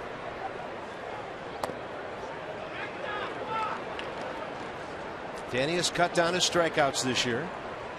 He's walked half as many times as he has fanned, and that's never been the case in his career, and that's another reason why he's been successful. And hitting 8th, not at all easy in this league. 3-1 pitch. He'll take the walk. They're going to call Gio back. 4th walk by Hellickson today. DENARD Span walking to the on-deck circle, but somebody's going to pass him by. And it looks like Tyler Moore. Righty-righty matchup here. Pitching for Gio Gonzalez, number 12, Tyler Moore. Chip Hale's going to come out and have a talk with home plate umpire Rob Drake. Well, looks like a double switch on his part. He's going to go double switch, and that's going to do it. They might be switching infielders here. Last man to bat before the catcher was Chris Owings. So we'll see how the D-backs play it here. Randall Delgado's been warming up, and this call to the bullpen packaged by the UPS Store. your one-stop shop for all your small business needs. Let us handle your mailbox service needs. We love logistics.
Copyrighted telecast is presented by authority of the Washington Nationals and may not be reproduced or retransmitted in any form.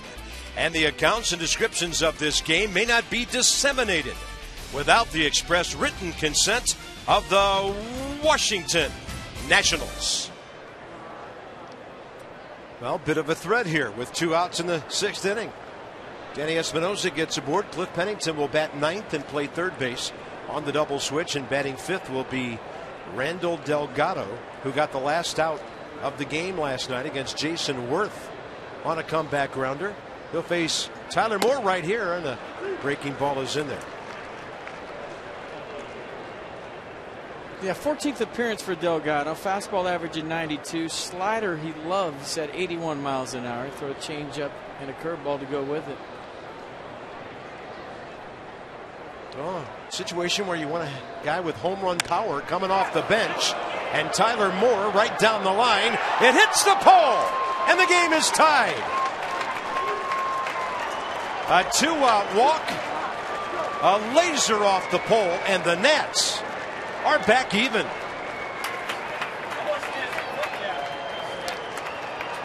Nice call, Bob.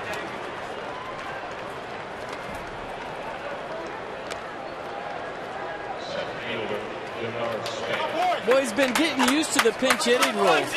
Something that he scuffled with early in his career. He's been valuable off the bench this year for Matt Williams Ball Club, and he comes up in a big situation and ties this ball game up. How about that little love from Dan Uggla? Everybody fired up in the first base dugout. First career pinch hit home run for Tyler Moore. How about that happening with 2 outs? And don't forget the Danny Espinosa walk. So Hellickson, a potential win taken away. Gio off the hook as this one hooks into the foul pole. Yeah, Tyler, you did it.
Back rub from Clint Robinson. A slider out over. Look at that thing. Back up. And it was just a matter of if this stayed fair. It looked like he came around a little bit. And did it have hook? Did he pull his hands inside? The foul pole answered it all. As it hit right off it, ricocheted to the left and tied this game up. So Tyler Moore off the bench. And how about Rally Cabana boy, Madison Dan, good for 2 runs. Get back out there, Dan. And give me a mojito or something.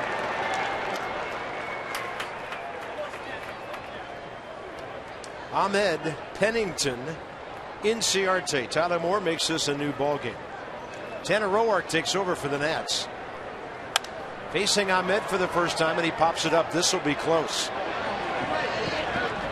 And it just wasn't in the air long enough for Escobar or Desmond to get over there. Nice catch by the D-backs fan. Yeah, 2-seam fastball, 4-seam fastball. Breaking ball is a slider and the curve. Change up to go with it. He's been high as 95 out of the bullpen. As a starter last year, he'd be 90, 92. But now just a 1-inning guy. He's letting it rip. Fastball velocity up.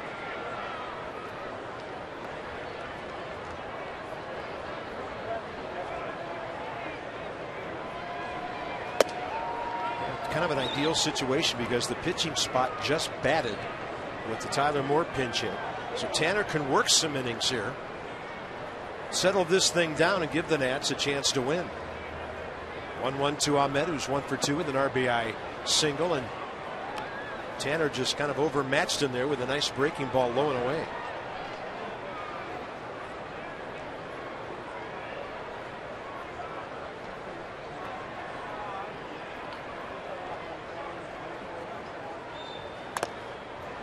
Then another breaker right off the end of the barrel, and that got Jose Lobato. D-backs have put hits together 3 times today. Perfect day for Paul Goldschmidt, who needs a homer for a cycle, and that would be a natural cycle starting with the single.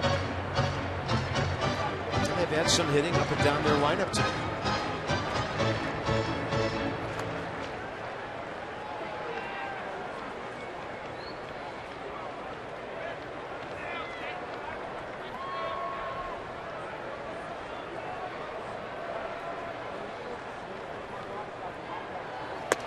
And the fastball rides high, 2-2. 96.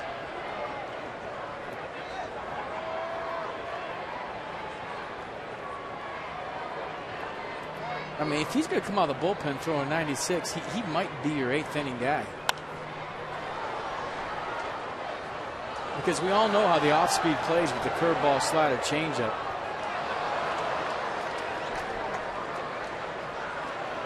Williams is liking what he's seen from Tanner Roark out of the pen so far this year.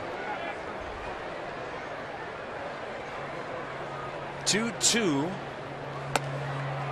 And he got him. Ball slipping by the bat of Nick Ahmed up in the zone there. Nissan will track it. Now, slider that didn't really do a whole lot. And sometimes those are the best kind, especially when in the outer half of the plate. Next up would be Cliff Pennington. The Nats see him for the first time in the series. 30-year-old veteran who was with Oakland, came over here in a 3-team trade involving outfielder Chris Young. The Marlins were in on that deal. That was in October of 2012, and Pennington is 1 for 2 career against Tanner Roark. 248 career hitter.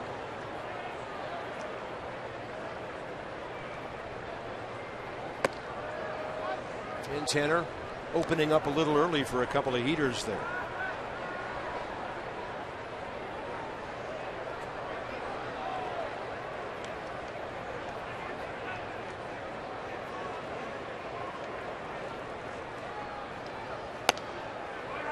.94 for a strike up in the zone.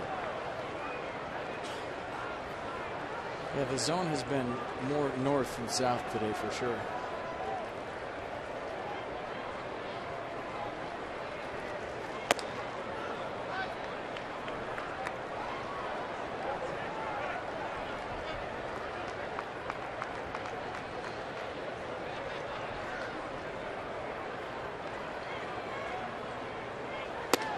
Perfect placement on the outside edge.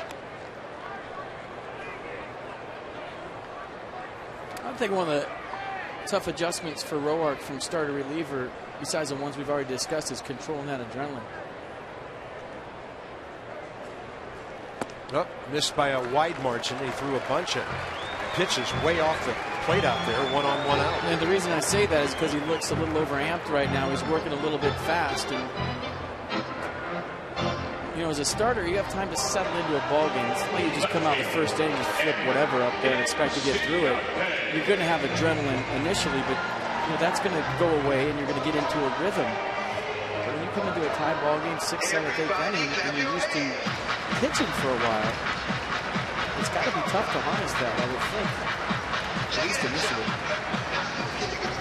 Tanner Roark, no decisions, but good career numbers against the D-backs. 14 innings, no runs. He faces Ender Inciarte here, who's 1 for 3 against him. Tough guy to double up. Escobar on the grass at third. 83 on the changeup, fooling the left-handed batter.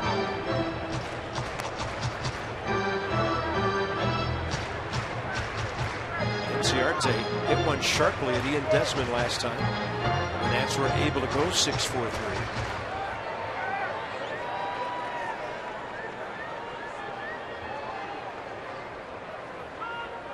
They've had twin killings, 2 innings in a row.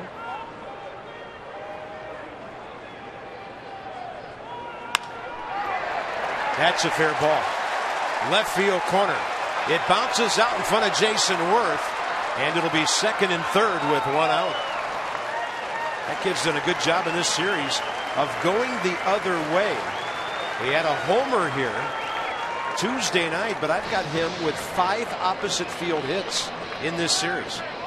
Now batting, right fielder. And he's dropping the barrel on this one. You see where Yunel Escobar is playing in for the bunt. He's got none chance, and then all of a sudden it ricochets off, and you're wondering if they're going to send him. A last-minute hold, so the Diamondbacks in business here with Mark Trumbo at 2nd and 3rd, 1 out.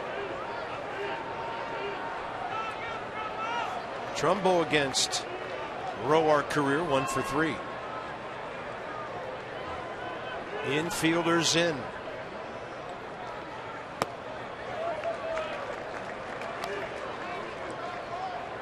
Sixth inning, and the Diamondbacks are in their 4th time starting through the lineup here.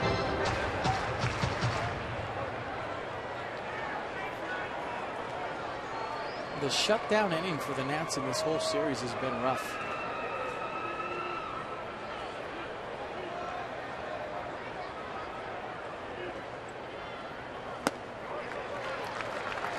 Didn't need one Monday night. Didn't go well last night, not going well today. Nats got 3 in the 3rd. Diamondbacks answer with 3. 2 in the top of this inning. And Roark will have to shut the door. 2-0 pitch to a power guy, and that's a really good breaking ball. He's just going to stay out there with it, and if you want to hit it, go ahead.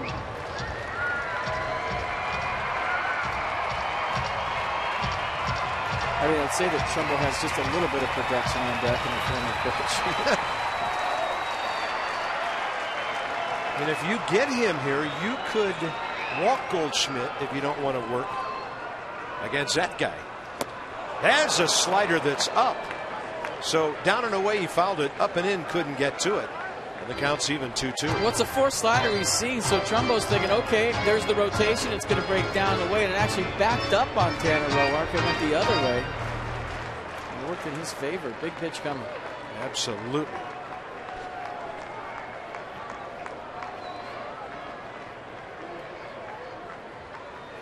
Fastball. Trumbo hits it upstairs.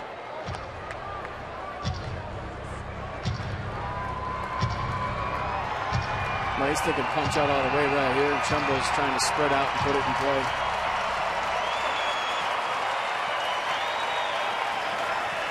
A guy that's really worked on his 2-strike approach starting from spring training. Trumbo.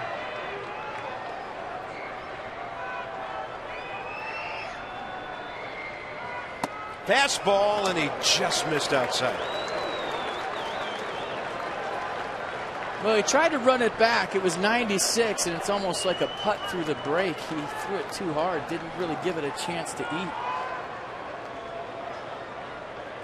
Goldschmidt on deck, 3-2 to Trumbo.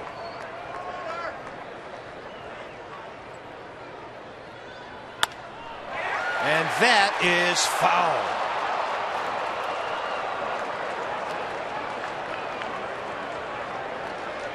That swing right there is a good example. You know, how many times have you seen Mark Trumbo take that much out of his swing, spread out, and just flip a ball to right with 2 strikes?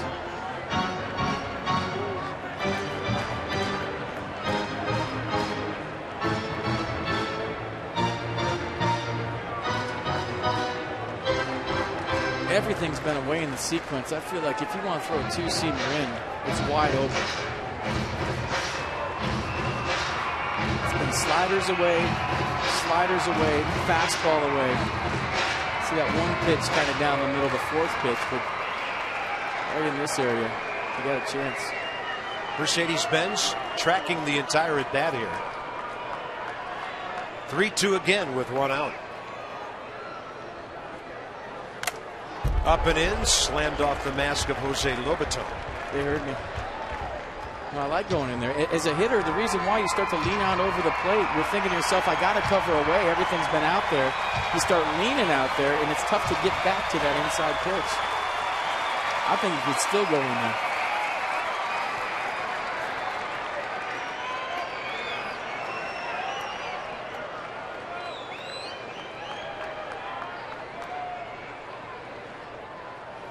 Up and in, broke his bat.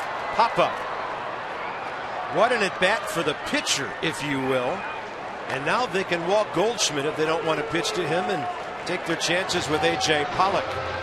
Goldschmidt's been perfect.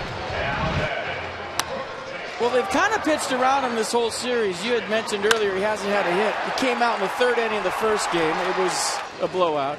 Yesterday he walked a couple of times, so obviously trying to avoid the best player for the Diamondbacks. So he's got 3 hits today, and what are they going to do? They're going to walk him. I just love this sequence right there to Mark Trumbo. And the fact that Jose Lobaton saw what I was seeing. Obviously, the game moves way slower up here in the booth. And hey, the inside half is open if you want to go in there. Do you have enough confidence to bust one in on him with 2 strikes? They did it twice, popped him up. It was beautiful. I think Goldschmidt knew as soon as he saw that ball popped up by Trumbo, he would not be swinging. So they'll take on A.J. Pollock in a moment, who's had a good day.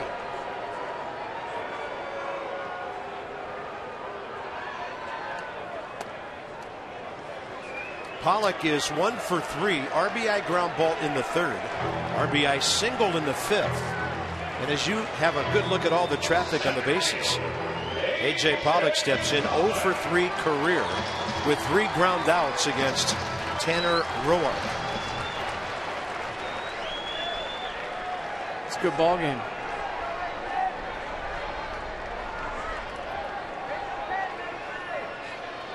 Glad you had a chance to say that after the Nats were down. Tyler Moore got it back even. Roark trying to keep it that way. Slider, ball 1.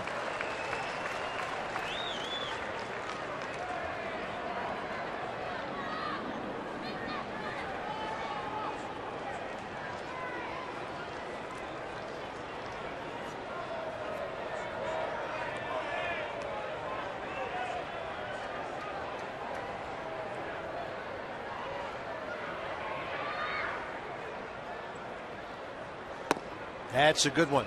And he didn't get the call. Whoa. Look at the double take by Lobaton.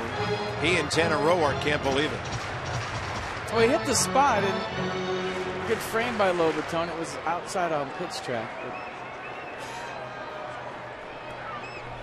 that's big. Now you got to come to him.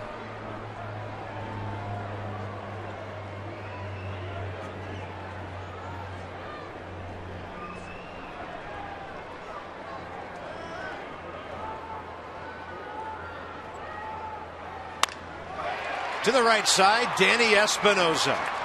Not a shutdown inning, but a shutout inning, and for now, that's pretty good. That inning was more about the man than the stuff. Tanner Roark lives for stuff like that. What a job.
Tyler Moore brought his today off the bench. A little pinch hit piece to tie this game at 5. Only question was, would it stay fair? It did. And helmet taker offer guy with a little fumble right there on the helmet. That's the only thing that went wrong on the Tyler Moore home run. Here we go, top of the 7th, brand new ball game thanks to the guy they called Timo. Escobar, Worth, and Harper. Randall Delgado would have been pinch hit for had that 6th inning gone any farther. It did not. So here he is against Escobar.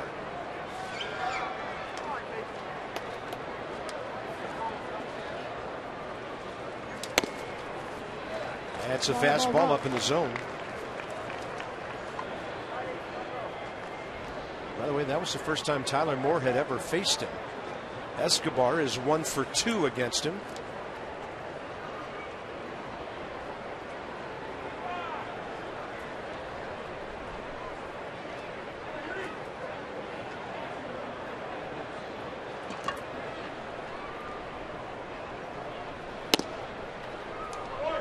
Outside, 1-1.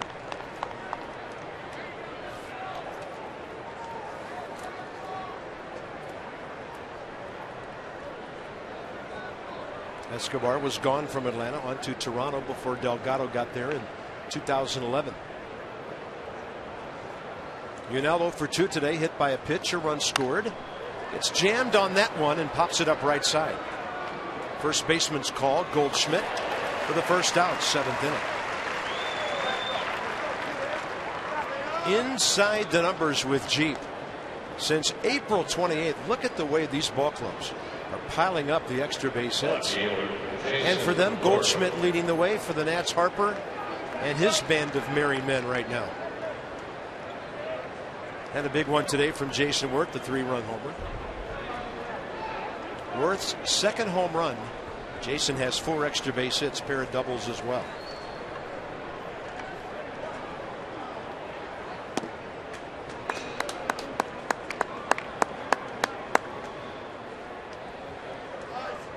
They'll got him on that comebacker last night. Jason 1 for 2 career against him. That's 83 up in the zone, 1-1. I would suggest not throwing another changeup up there. We'd like to see it.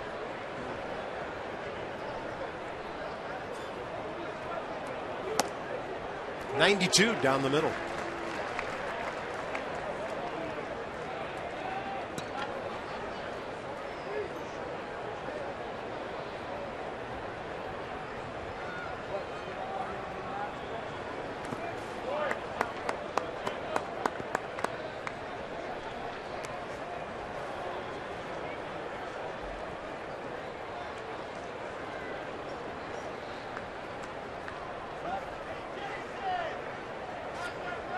Worth in this series, 4 runs batted in.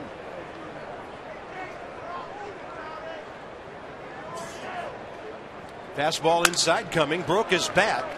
To his left, Ahmed, the smooth shortstop. He's trying to play his 23rd game in a row without making an error. 2 outs. Peanuts return to the Fitz May 19th through the 21st. They take on the Carolina Mudcats. That's a vicious series always. You won't want to miss all the stuff they do down there because it's always fun. Go to PotomacNationals.com for more details. Bryce Harper won't be facing a right-handed pitcher. So Delgado gives up the homer to Tyler Moore. Gets 3 outs. Lefty-lefty matchup. Harper straight ahead.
Chase Field.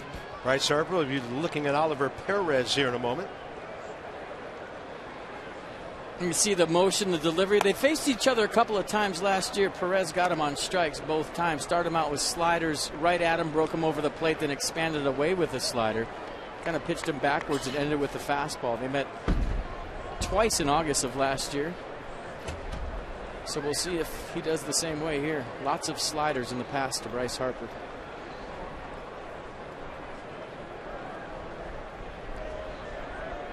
Bryce today, a double, a pop-up, a walk, and a stolen base.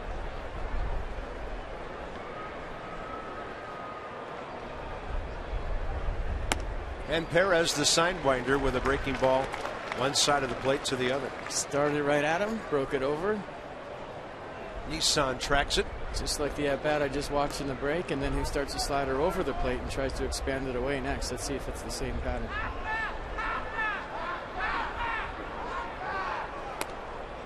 Launches a fastball upstairs. It'd be a good wiffle ball windup, wouldn't it? You would think there's a runner at second base the way he goes through his delivery, because he basically looks back there. I almost yelled back right there. There was nobody on second. All eyes on the hitter that time, and he missed by a bunch. 2-1.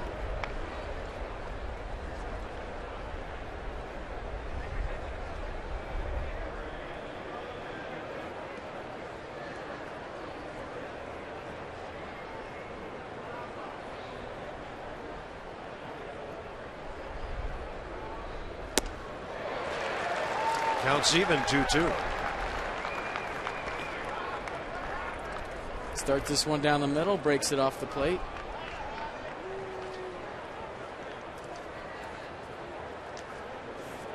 Got to be tough to pick up left on left.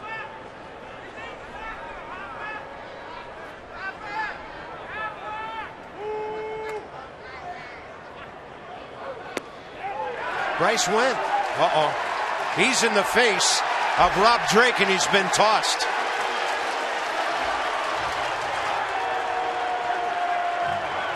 Matt Williams quickly out of the dugout, and Bryce Harper ejected, and now Matt will get after Rob Drake. Well, he's just asking for some help. Gabe Morales stand down at third base. It's all he wants Rob Drake to do is appeal. Just check, that's it. If he rings you up, he rings you up. That's all he's asking. How can you see the pitch and his hands go? I've said that so many times to open umpires. How can you see the pitch and my hands all at the same time when I get it? Matt Williams has been tossed.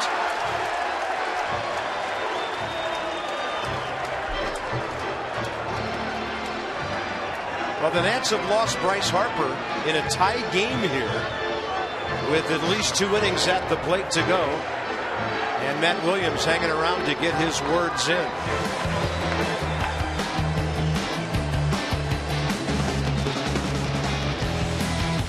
Very close. Hyundai's 7th inning stretch here at Chase Field in Phoenix, Arizona.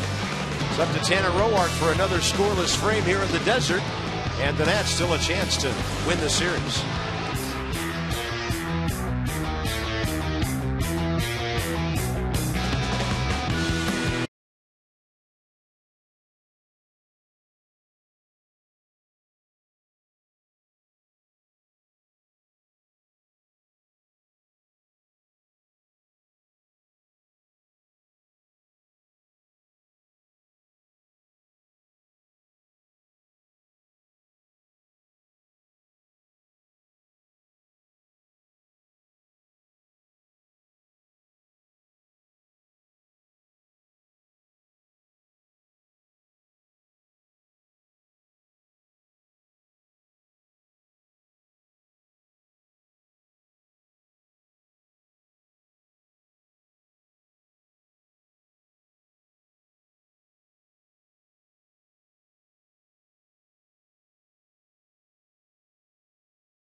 Bottom of the 7th underway. David Peralta hitting for the pitcher, Oliver Perez, who struck out Bryce Harper. Bryce ejected, and then Matt Williams ejected, and Michael A. Taylor will be the new cleanup hitter for the Nats, and he'll be playing right field.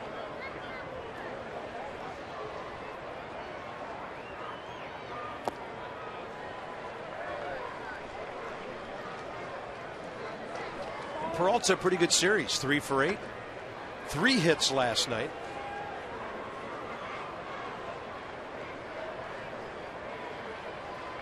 One for 3 career against Tanner Roark.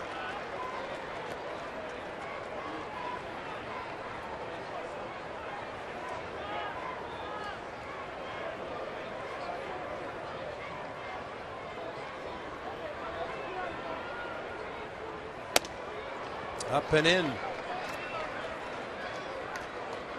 You know, there was times early in Bryce Harper's career where you're thinking up here he shouldn't have got thrown out of the game. He's got to stay in the game. That's not the case right there. I have no problem with what he did. You know, we talk about how he's grinding out at bats, how he's focusing, how he's taking every pitch like it's his last. And it's an emotional game. And he's not saying I didn't go right here. It's all he's saying is you got to check that. You can read his lips. He said, check that. You got to check that. So he's not telling Rob Drake he missed the call. He's telling him just ask for some help. And in a tie ball game, when he knows that he can put his team ahead by 1 run, it's an emotional game, and he let it get the best of him right there. But remembering what emotional game is, I'm getting thrown out there too. I mean, you just got to ask for help. That's it. And then if he rings you up, you walk back to the dugout, and that's that. Roark right down the middle to strike out Peralta. I tell you, Tanner's battling out there. It took him 31 pitches to get through that scoreless 6th inning. Trying to give the Nats another 3 outs here. So another $37 to the Children's Inn at the National Institutes of Health for that strikeout. It happens every time the Nats ring up a hitter. Toyota case for kids from our Washington area Toyota dealers. And I also like that Matt Williams went with him. When one of your best players gets thrown out, you got to go out there and get thrown out too. He had his back. I mean, ideally you want Bryce Harper in the game in a tie game, but hey, stuff happens. That's the first time he's been ejected since 2013. So, and of course Randy Knorr running the ball club now. 1 ball, 1 strike. Great baseball man. Team's in good hands here for the last 2.5 innings. Owings and Pacheco now the next 2.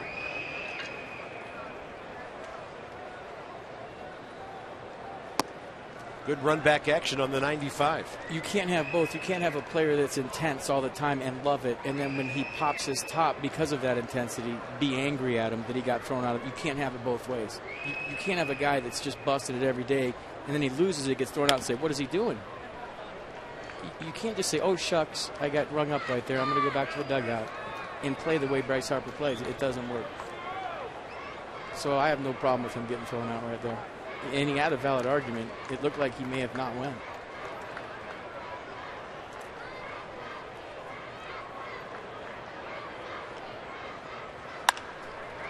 Base hit. Owings a great job of taking the fastball where Tanner Roark delivered it. And he's 2 for 4 today. Catcher, Jordan Pacheco. Jordan Pacheco is next, and he'll face Tanner Roark for the first time.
Pacheco 0 for 2 with a walk.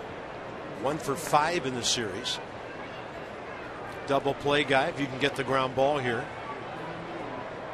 And a step off by Tanner Roark.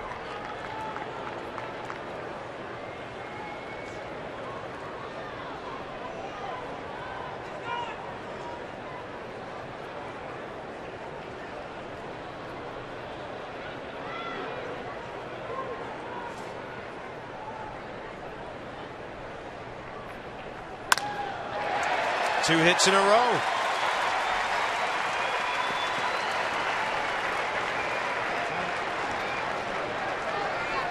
The Nats have had some problems with the bottom of this batting order. Now it'll be the number 8 man, Nick Ahmed. Roark's first batter to start the 6th. Struck him out swinging. And then the switch hitter, Cliff Pennington, on deck.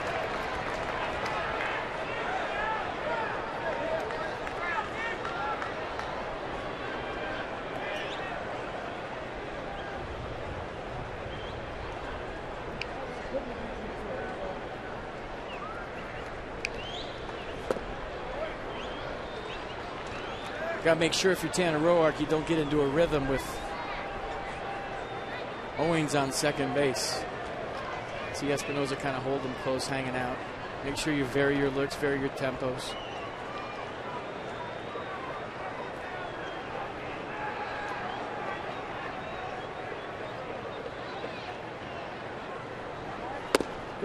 Good looking slider, but it's just off the plate.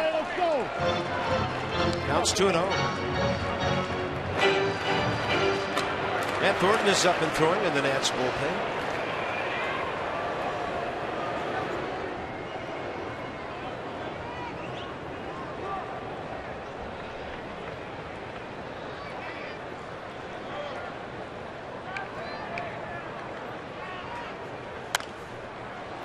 He jammed him pretty well with a high riding fastball there.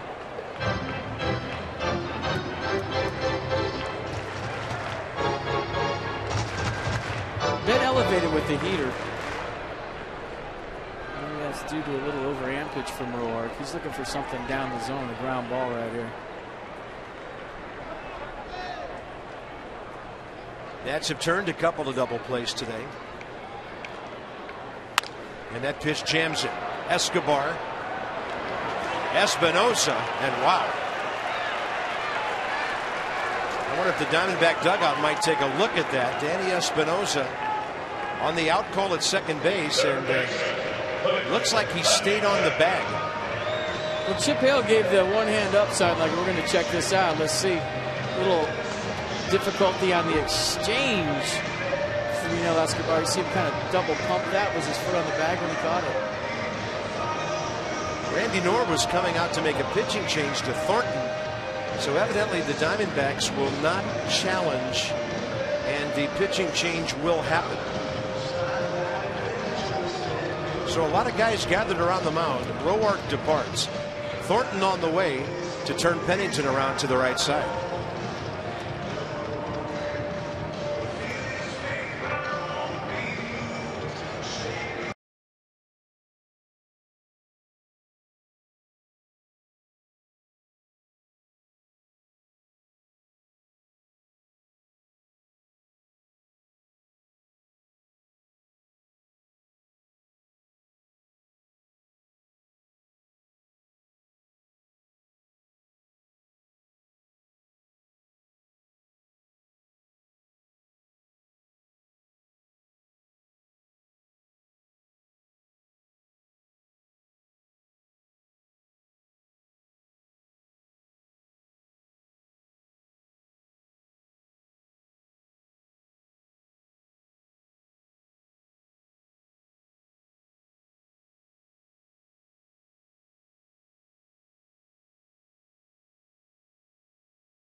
take on the Padres, 10 o'clock ball game. And right down in the heart of San Diego, the Gaslamp District in Petco Park, it'll be Doug Fister.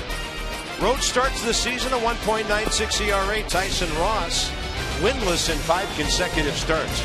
9:30 p.m. Nats Extra. Masson. We're in San Diego tomorrow. The Doug Fister watching is some business to be taken care of here. And it's Thornton against Pennington, who's had one right-handed at bat. Fastball 93 to 94, slider in the mid-80s.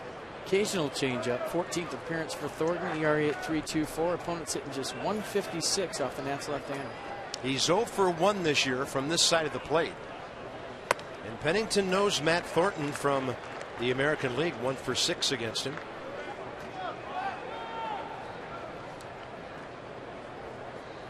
Third base, Owings.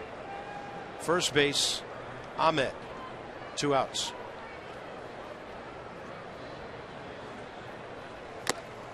And a swing and a foul tip on 94.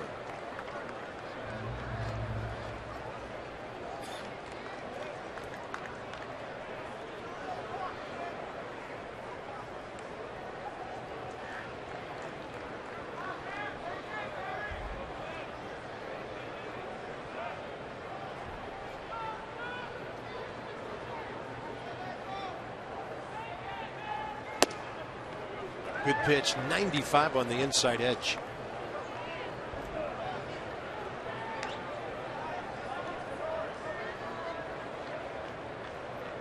Padres have had at least 1 hit in every inning. This is the 4th inning in which they've had 2 or more. Pitching staff's been walking a tightrope all day here. 1-2 pitch. Missed him, and it's 2-2. Matt Thornton's fastball's back too, 95. And he said in spring training it takes him out a while to work up to that 95, 96. He's been sitting around 93, 94. I'd say 92, 94. And this is the first time this year I've seen him pop 95.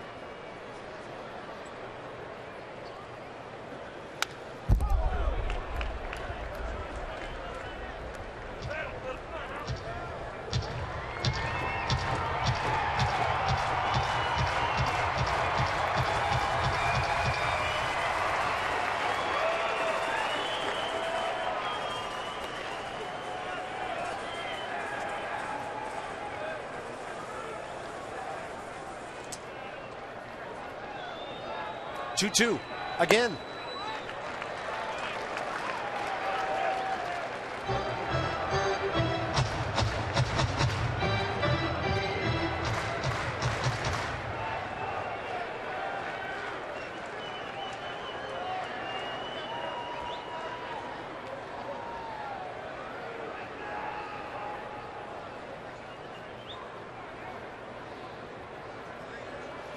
And Thornton jammed him in the air for a while and well fouled. He's actually wanted that down and away, and it came back to the other side of the plate. Jose Robiton going to have a chat with Matt Thornton, ask him what he feels most comfortable with right here in a 3-2 count. A slider right here, fastball away, fastball in. What do you want? Let me know.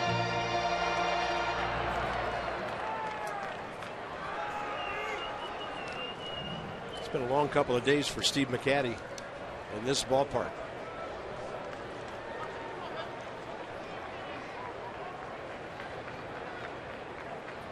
Ahmed, the runner at first, on the move again.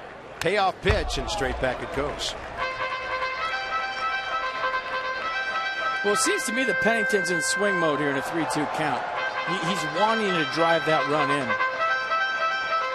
And if you're that confident that he's in swing mode, it opens up the slider should you choose to throw it. If you think he's swinging, drop it on him.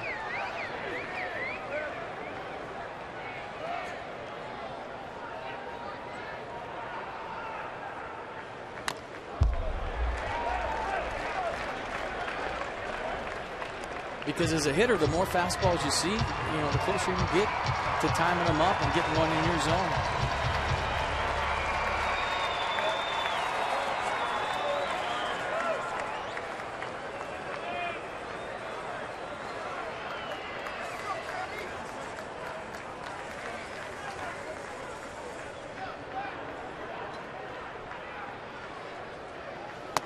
Finally got one by him at 95.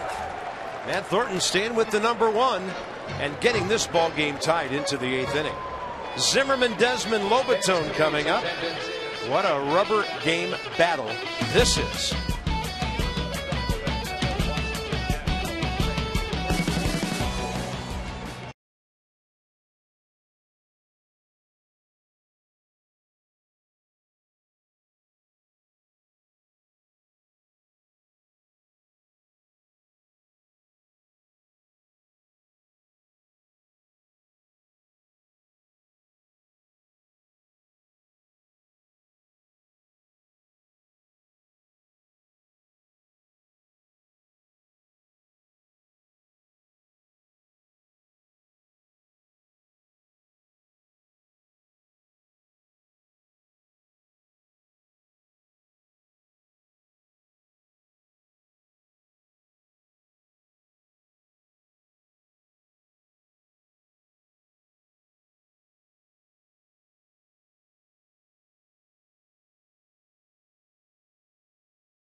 It was very eventful. Oliver Perez, Bryce Harper slider down the way, and Rob Drake had seen enough. And whether Bryce Harper went through that, I think, is irrelevant in all of what we're showing you. He just wanted some help from third base umpire Gabe Morales. Then Matt Williams coming out to protect his young superstar. Gets the heave-ho as well. And we are all knotted up at 5 as we go to the top of the 8th. Paul Goldschmidt having a big day. Tyler Moore with a big blow off the bench. Jason Worth with a 3-run homer in the 3rd. So the Nats 5 runs on 5 hits. The Diamondbacks 5 runs on 12 hits. And here comes the sidewinder, Brad Ziegler. He's been their 8th inning man for a couple of years. 1.35 ERA in 14 appearances. Over 13 innings. He's just been unhittable. 6 strikeouts, 4 walks. Ryan Zimmerman 0 for 3 career against him.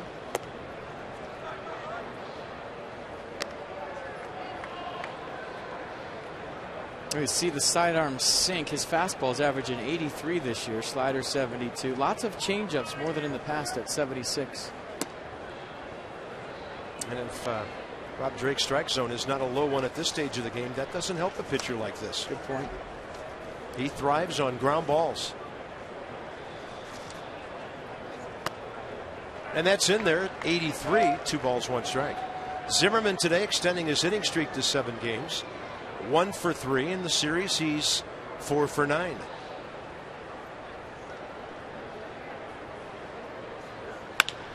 Hits it sharply right at Nick Ahmed, the shortstop. Little jump by Goldschmidt, and he lands on the bag. 1 out. Follow the Nationals all season long with MLB.com at bat, the #1 app for live baseball. That bat is up to the moment at any moment with in-game highlights, live look-ins, replay reviews, radio broadcasts, and StatCast. Get MLB.com at bat for your smartphone or tablet. Ian Desmond is next, 0 for 3 on ground balls. Gamer. Yep. Desmond career against Ziegler, 1 for 5. In the series, Ian 1 for 11.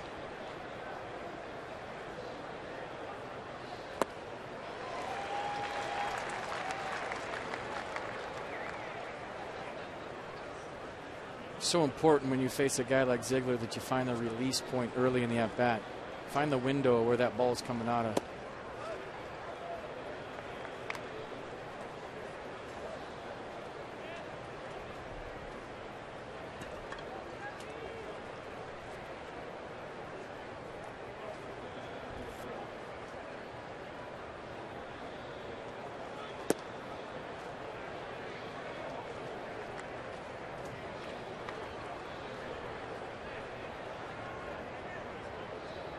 Lobaton on deck here in the 8th inning. Nats haven't had a hit since the Tyler Moore game-tying homer in the 6th. And Desmond, deep short, way out there. Ahmed, out. 2 down. What a play. He is some shortstop. That kid can hit 240. He'll have a job for a long time. I mean, deep into the hole right here, and this is the true test of a shortstop. Can he make this play in deep left field against a guy that can run? So you know the range is there, but watch him go straight over the top so there's no sink on that baseball with something on it to get Ian Desmond by a half a step. Nice play. 2 outs, base is empty. Jose Lobaton. Lobaton 1 for 2 career with a double against Brad Ziegler.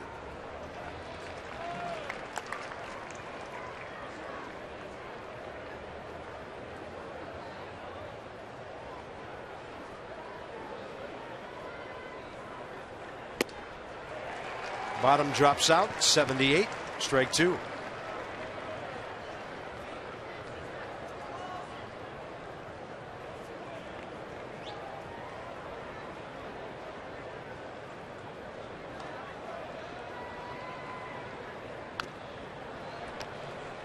Seemed like he took that one right out of the catcher's mitt to foul it off. Aaron Barrett's been warming up for the bottom of the 8th. He'll face the top of the Diamondbacks order. And Mr. Goldschmidt will get another AB in the 8th inning.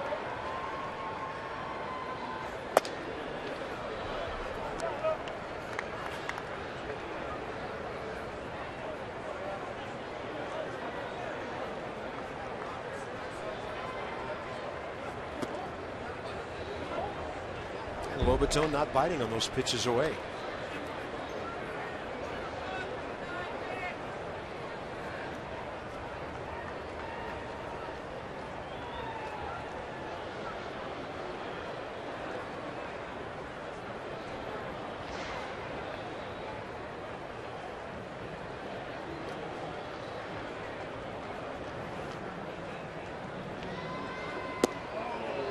And that frisbee stays low and away.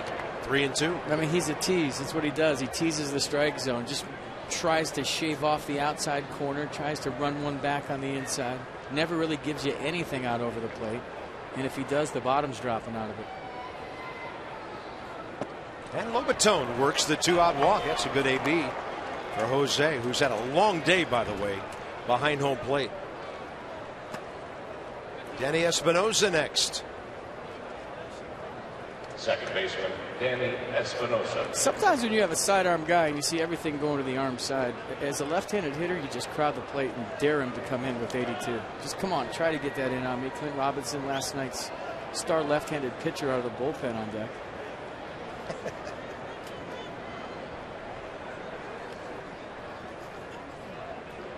Danny Espinosa, 0 for 4 career against Ziegler.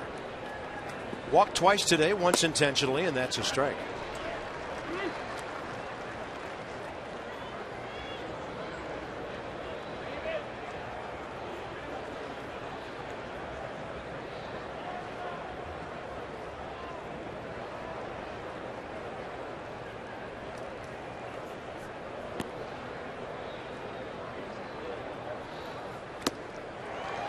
And there goes the bottom.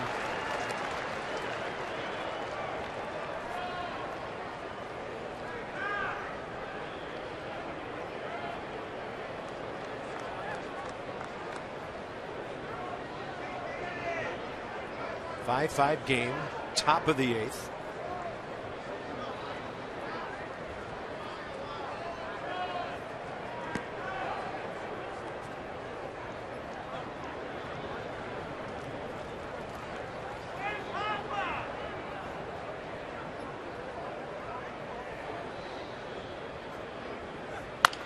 And Espinosa will pull the ground ball. Chris Owings takes care of that. The Nats have stranded 6 base runners. It's Aaron Barrett's turn now to keep this game tied.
On Matson, brought to you by DraftKings. Play daily fantasy baseball for free on DraftKings.com. Enter promo code Dugout for free entry. A lot of cactus in the Sonoran Desert in full bloom, but that one I think has seen its better days. Yeah, that one's scuffling big time. It's having a rough one. Stayed out late last night, I feel like. We talked about Aaron Barrett. We'll see him in a moment.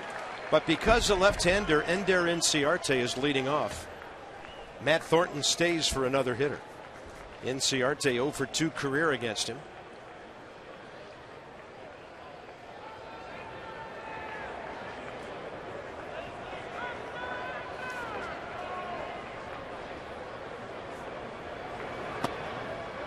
And the breaking ball sweeps across and catches the front corner of the plate.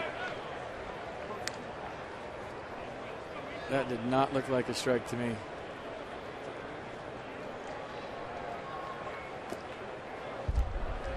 And that'll even things up.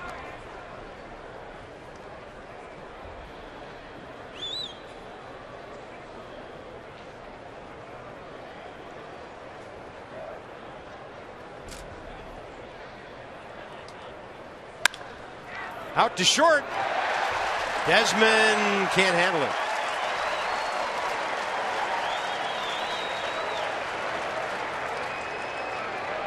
Hot shot. We'll see how they score it. Well, however they score, it's a play that Ian Desmond has to make in a tie ball game in the bottom of the 8th. He'll be the first one to tell you. Tricky hop there at the end. Ball kind of comes up, but he sat on it. Once you stop moving your feet and you sit, your glove gets a little bit tight. It gets a little bit stiff. So a guy with wheels aboard here in the bottom of the 8th in a tie game for the Diamondbacks. And the defense has not been tight today. 3 errors, Worth 1 on a throw. Desmond 2.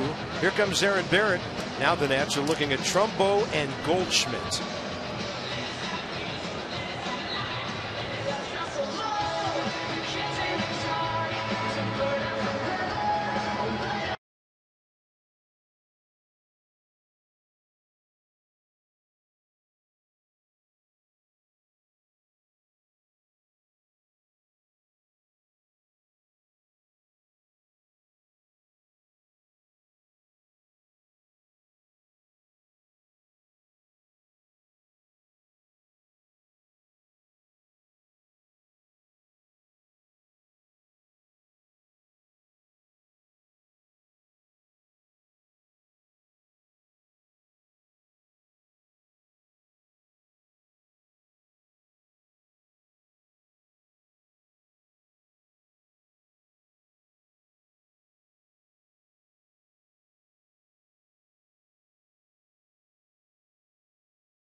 Realizing a hit. Thinking happy thoughts. Mark Trumbo. He lined out hard to right. Bryce Harper made a nice play when Aaron Barrett was pitching last night. And then Barrett threw a fly ball to center to Goldschmidt. He faces these guys here. Yeah, running fastball. 94-95. 18th appearance. Lefty's hitting 167. Righty's 219. Leadoff man aboard on the Nationals' 3rd error today. Trumbo 0 for 3 with a walk and a run scored. This is where with a usual 2-hitter you'd be thinking about a bunt maybe. I should say prototypical 2-hitter. That Mark Trumbo is not.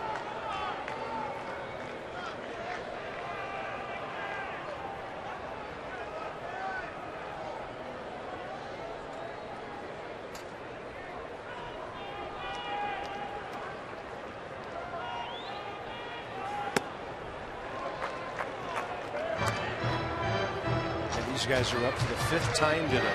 Here in the 8th inning, Diamondbacks have out hit the Nationals 12-5.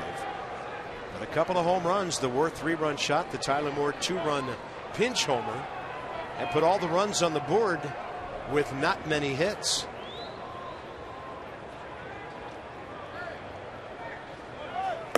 Runner on the move, pitch up and in, throw way short.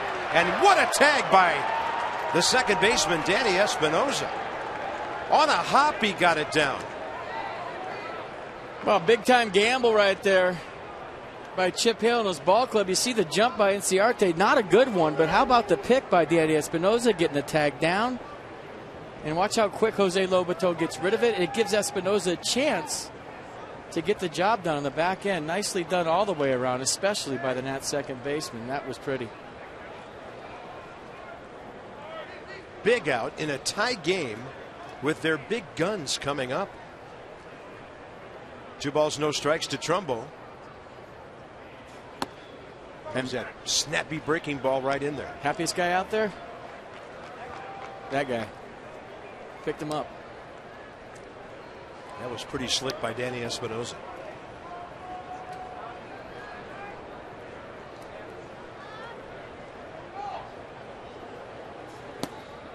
Three and one.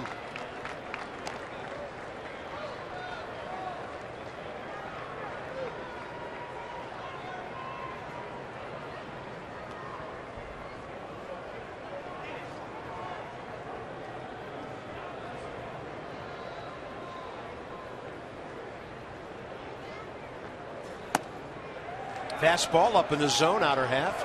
Trumbo will look back at Rob Drake.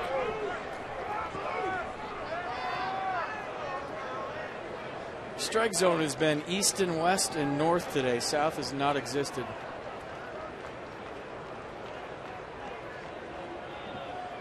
But it's been a big east and west and a big north.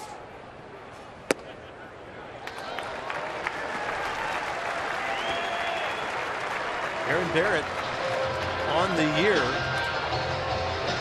This is 4th K against 20 walks. Now the plot thickens with Paul Goldschmidt, who's 0 for 2 career against Aaron.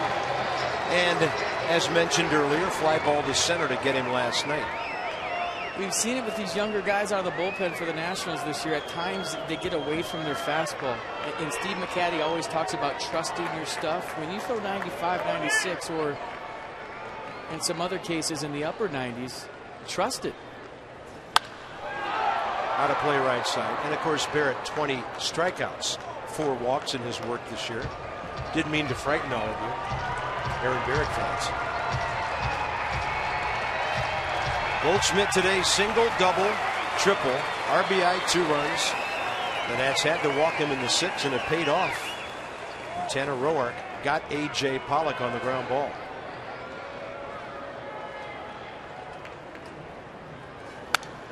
The reason I say that is if you're a hitter and it's 2-1 and you throw 96 and you throw me a 2-1 slider, in my head when I step out, if I'm lucky enough to take that and get to 3-1, I'm thinking you don't trust your fastball. So now when I do see the fastball, we talk about mental edge and mental advantage and getting any kind of edge you can, you're on it. Pitch selection and counts tells a lot to a hitter. 0-2 here. Oh, and he went with the fastball. And I like it. 97.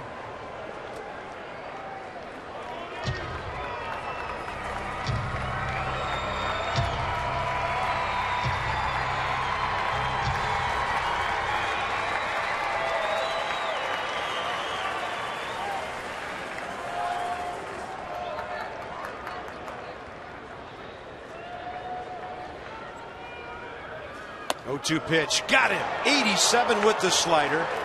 Used the fastball to help freeze him for the breaking pitch. 2 down.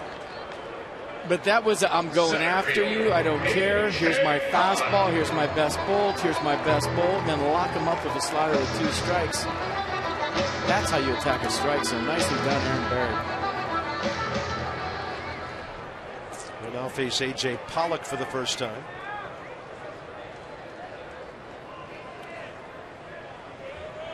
Pollock, couple of RBIs today, a ground ball and a base hit. 1 for 4. And Barrett with 85 ahead of him. The pitcher spot is due up for the Nats in the 9th. And then the top of the order.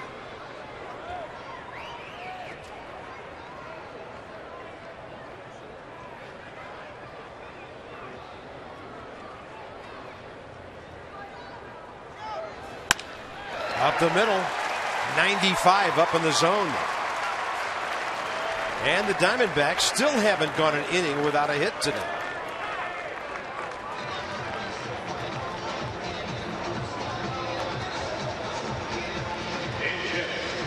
Yasmani Tomas will be the pinch hitter in their pitcher's spot here.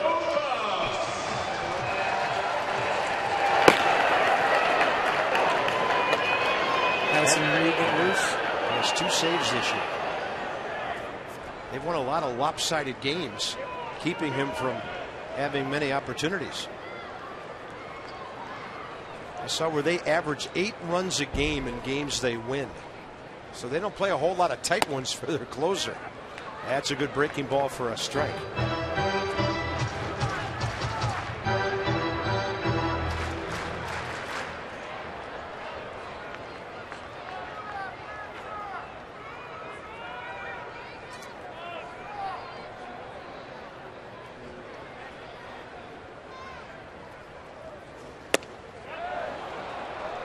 Harper's was a swing. Maybe that one is too. Strike 2.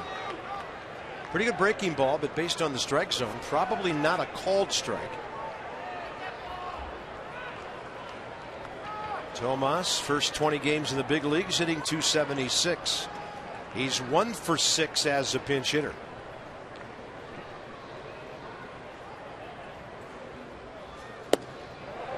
Close. Joe West says no. I'm going to check it out from the side. I don't think it was even close. But Rob Drake checked.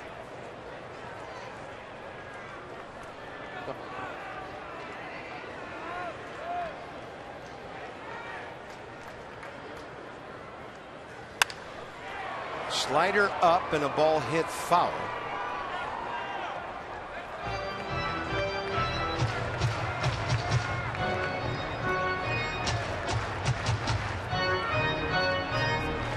Didn't play last night. Started the game at third base, batting 5th.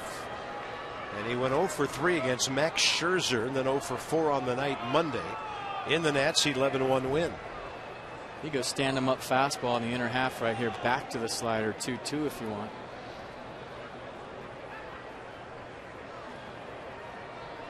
I think they're going to go right back to the slider. That was nasty. That's an amazing block. Jose Lobaton went human backstop there. And the reason sometimes you like to stand a guy up so he can't lean out there for the slider, and you use that pitch to back him off the plate a little bit. Now in a 2-2 count, Tomas probably sitting on a fastball. We'll see what Jose Lobaton decides to do. 2-2 with 2 men aboard here in a tie game, 8th inning.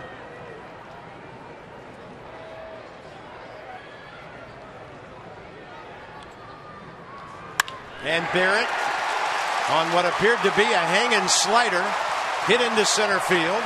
Diamondbacks take the lead on a pinch hit by the young Cuban rookie Tomas. Boy, that walk after the caught stealing comes back to haunt. Well, I think that was 5 sliders in a row from Aaron Barrett to Tomas. And as a hitter, the more of the same pitch you see, the better you get. Whether it's a fastball or a slider, usually big league hitters are going to square one of them up. And on one that just kind of stayed out over the plate, Tomas takes advantage. Big knock for the Diamondbacks. Put him up by 1 here in the bottom of the 8th. Chris Owings, the hitter. Well, they had stranded 10 runners today. It's almost as if something had to give, and they finally break through to retake the lead here in the 8th. Barrett with a fastball, and there's a hitter late for the heater as Chris Owings fouls it out.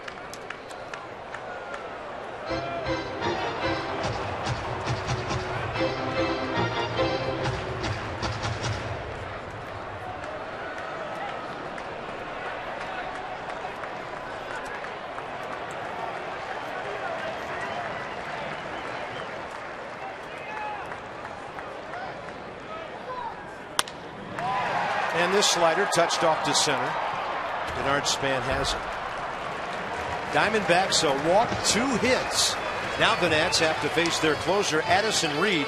Number 9 spot will lead off.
See if the Nats can come back and keep that from being a game-winning hit. Here's the East right now. The Mets have lost a couple at Chicago, so the Nats are 2.5 back right now. Braves, Miami, Philadelphia. Everybody in the division dropped one last night. Mets at Chicago, by the way, with Mr. Harvey throwing tonight. There's Addison Reed, their closer. You see the Arsenal 93 on the fastball, 84 on the slider. Occasional changeup, but really a two-pitch guy.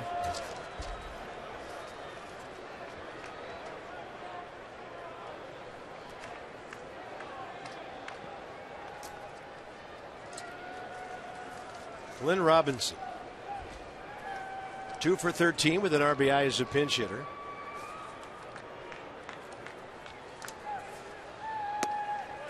It would be one of the most unusual things in baseball if he could pitch a scoreless inning and hit his first big league home run in the same series.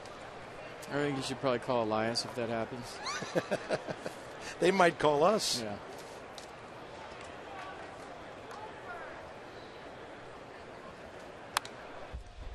And Reed keeping that ball away from the pull side. 1 ball, 1 strike.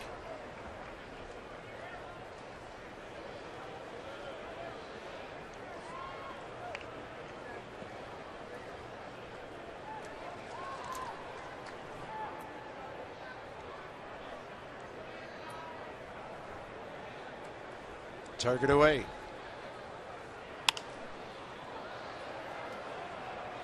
Got a pitch right there. He wanted that away, and it was right down the middle. First position player to appear with the Nats as a pitcher. Yeah, a couple of Expos had done it. Dave Martinez, Junior Noboa. A base hit and then a 1-2-3 right after that last night.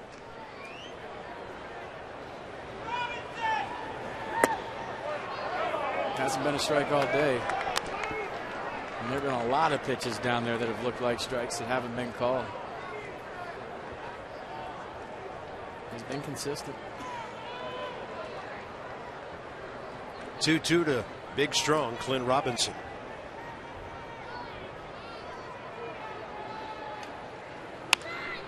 And he's late for that one. A 1 hopper. Tricky hop. Aaron Hill, high throw, but Goldschmidt has it. 1 out.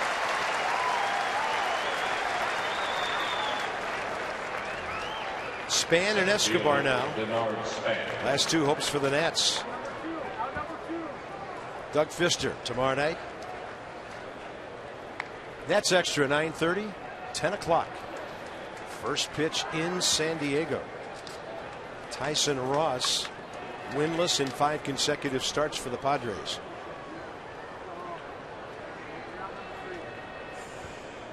DENARD Span 4 for 6 career against Addison Reed with a double. Reed 3 years with the White Sox before coming over here.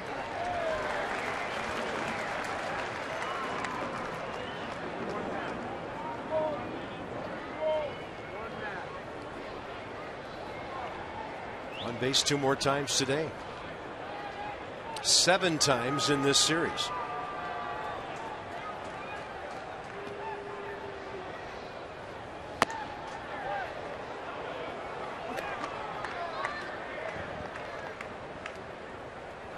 Nats haven't lost a series in 2.5 weeks.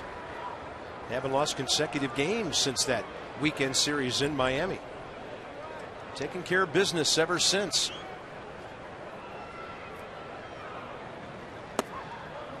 And his breaking ball missing 2-1.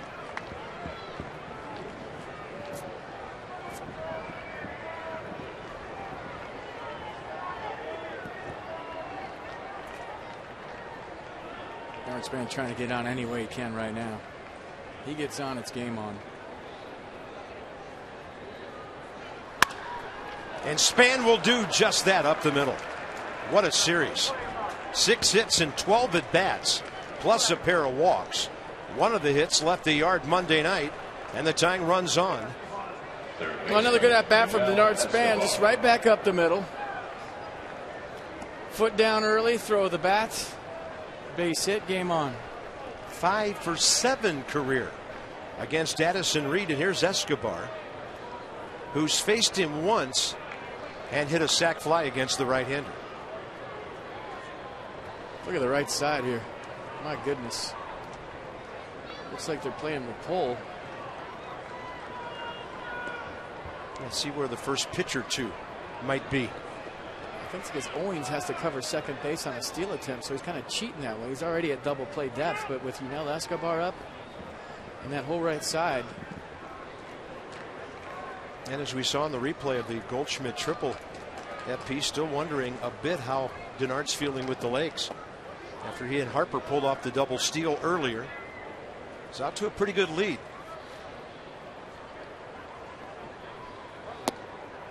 And they do pitch down and into Escobar, trying to get him to pull. I didn't get the time on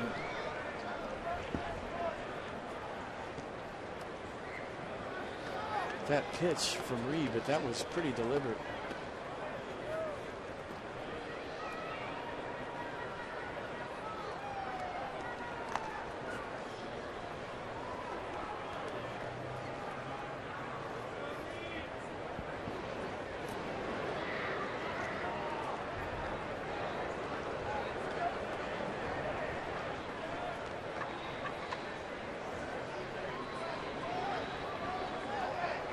Target in again. Escobar lays off, ball 2.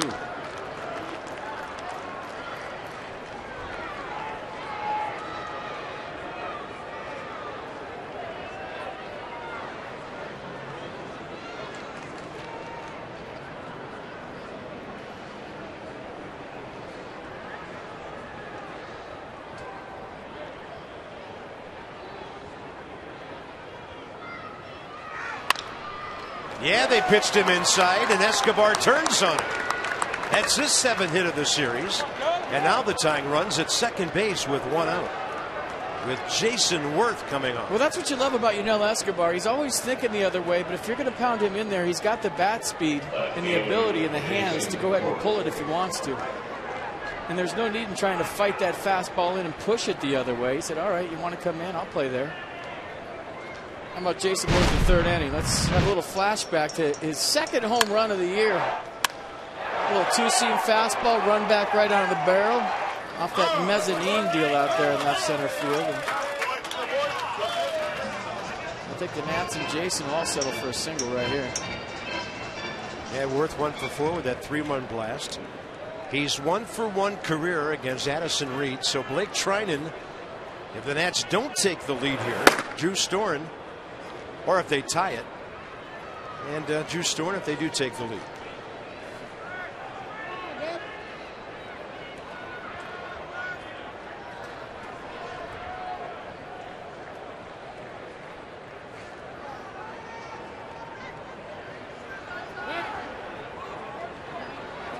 And Owings hanging around the bag with Span trying to get a good lead off.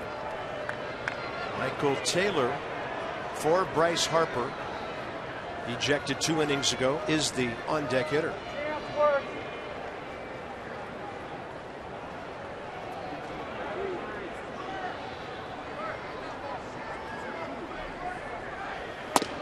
And he bolts the fastball to the inside edge.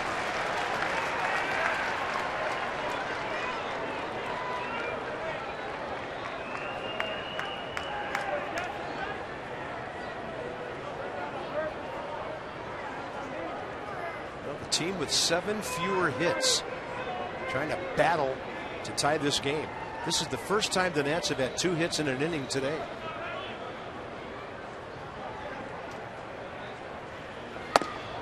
And that slider hangs up and in. 1 ball, 1 strike.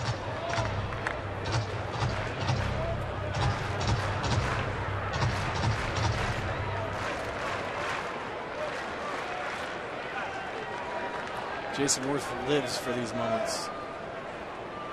Whether he succeeds or fails, he likes to be the man on this spot.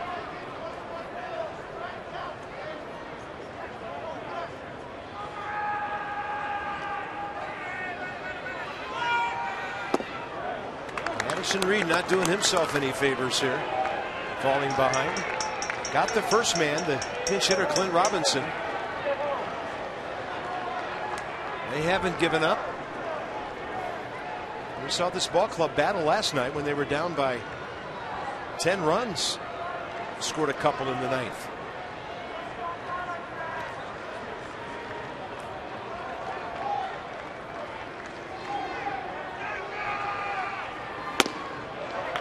Wow. That was apparently outer edge or outer half, but it wasn't the side where the catcher was set up. It's a cutter. Look at this thing cut all the way across the plate. And I think it was the way it was presented by Pacheco. He kind of glove went with it. Might have taken a strike away. He did. If he sticks the landing, he gets the call, but his glove went out of the zone with the cut on the fastball. 3-1. That is huge.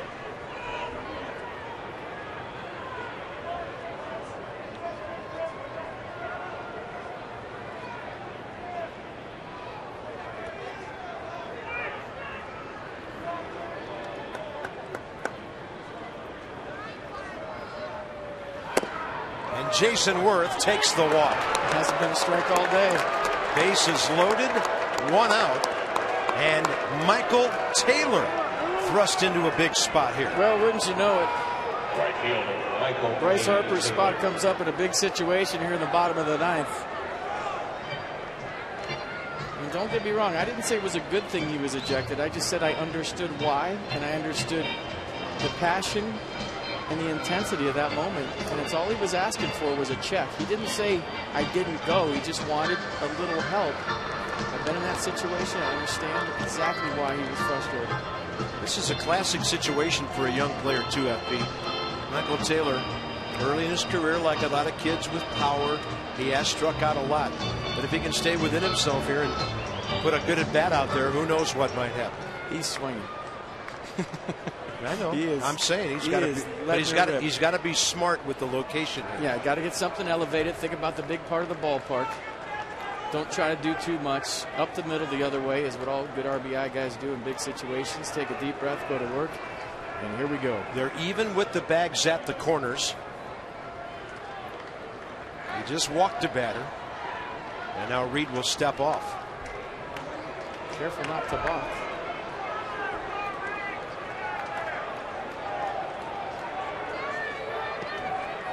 Tying runs at third base with 1 out.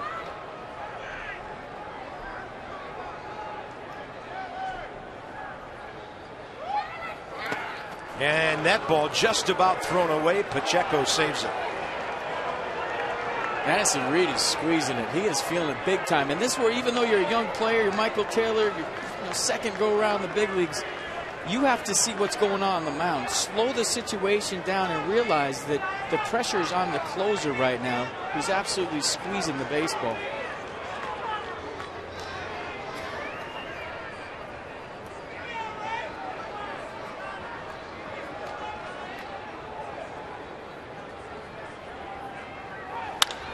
Taylor to deep center. Watch it fly. It's a grand slam. Michael Taylor's first career plate appearance with the bases loaded, and he hit that one for Bryce Harper and the rest of his teammates. What a blast to straightaway center field. Unbelievable. Are you kidding me?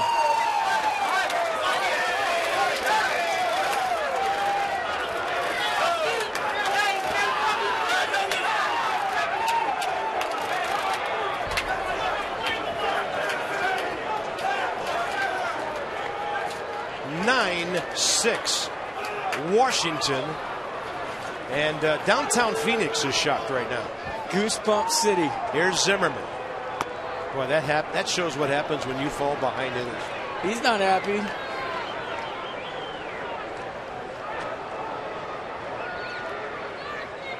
What a ball game.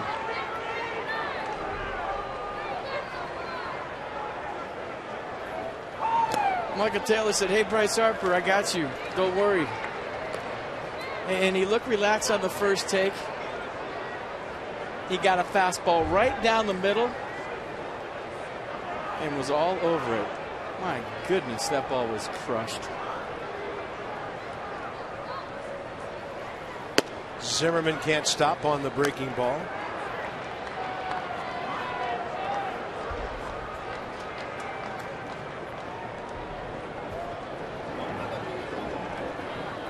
106 on the hit speed. 4 instant runs on the scoreboard. Michael Taylor's 3rd home run of the year. His 4th big league home run, a grand slam, and Ryan Zimmerman's down for the 2nd out. All right, let's see it again. I know I want to. 1-0 fastball, center cut right down the middle, and Michael Taylor got every single bit of it. Look at the extension, the follow through, and let's listen to it.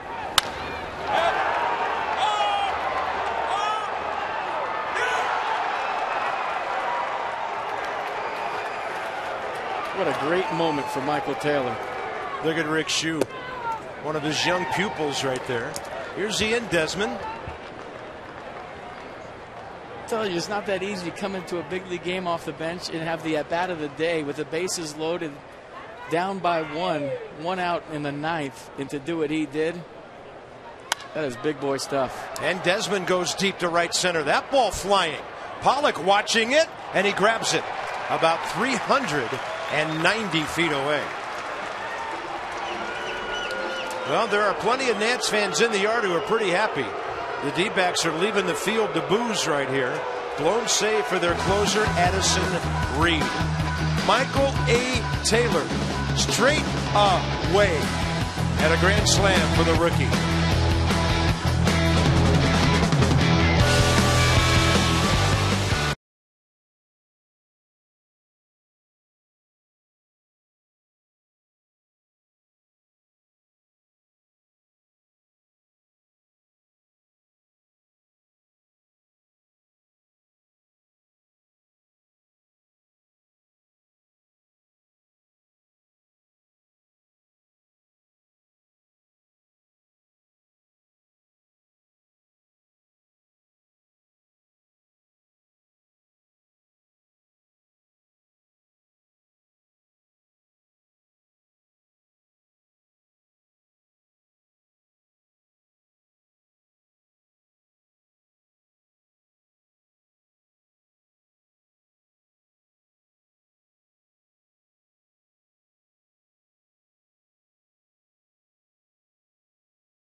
Spot for the Nationals in this series. Bryce Harper drives in 3 runs, and with 1 swing, Michael Taylor makes it 7. Standing right field for the Nats and hit homers is pretty simple. Drew Storen, the Arsenal, 2-seam fastball, 4-seam fastball, also cut it. 94-96. Breaking ball is a slider, the changeup in the mid to low 80s.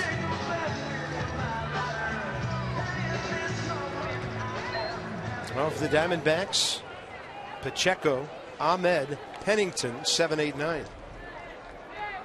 They have stranded 12 runners today. Jordan Pacheco has not faced Drew Storen.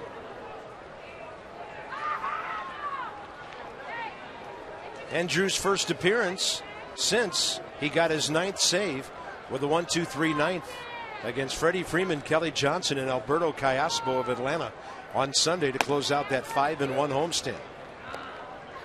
Right in there to Pacheco.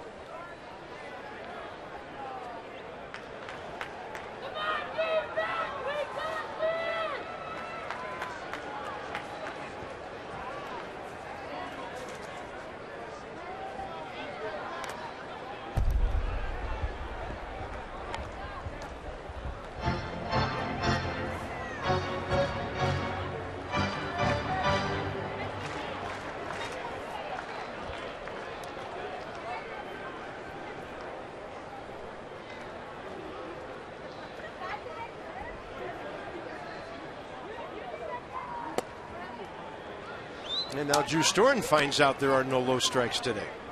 It's a pretty good slide piece right there. Counts 2-1. Yeah, welcome to the game, Drew.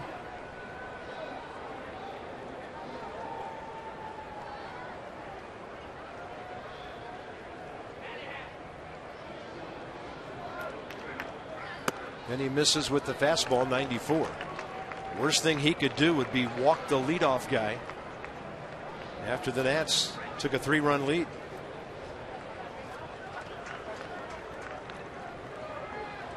Storen this year, 14 strikeouts, 3 walks in 14 innings.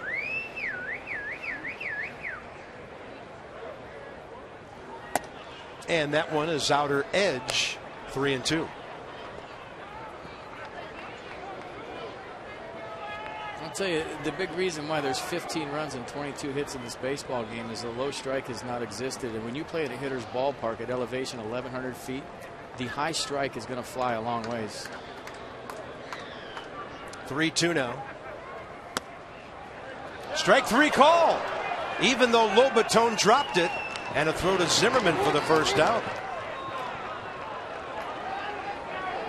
Well, this strike has not been there all day. Drew Storen, the Nats will definitely take it. Good frame-ish by Jose Lobaton to get the call. And to his credit, Jordan Pacheco walks right in front of the home plate umpire. Well, he didn't say a word for a while, and now he does. Well, he's been back there, and he's caught a bunch of those pitches today that weren't strikes. He knows. Wow. Crazy day. Here's Nick Ahmed. Storen facing him for the first time.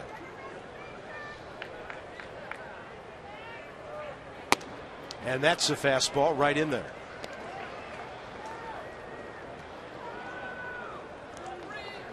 Two more outs. And the Nats will be 2 games back of the Mets, who are throwing Matt Harvey at Wrigley Field tonight. There's the slider right in there, a beauty at 83.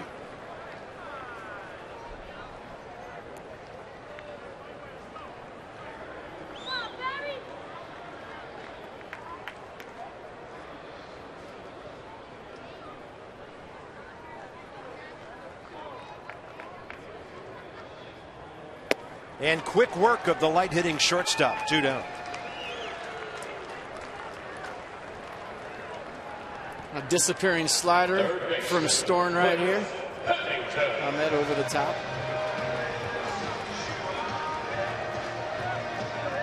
Still trying to gather from the grand slam.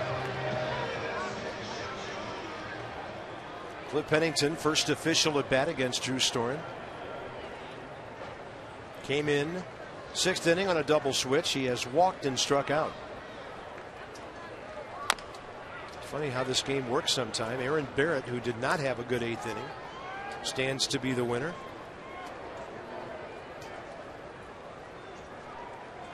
There have been times in the past where the official scorer could award it to a pitcher he feels more deserving, but they hardly ever do that anymore.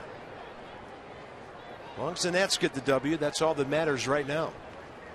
And Storen turns one over. The changeup is outside. 1-1.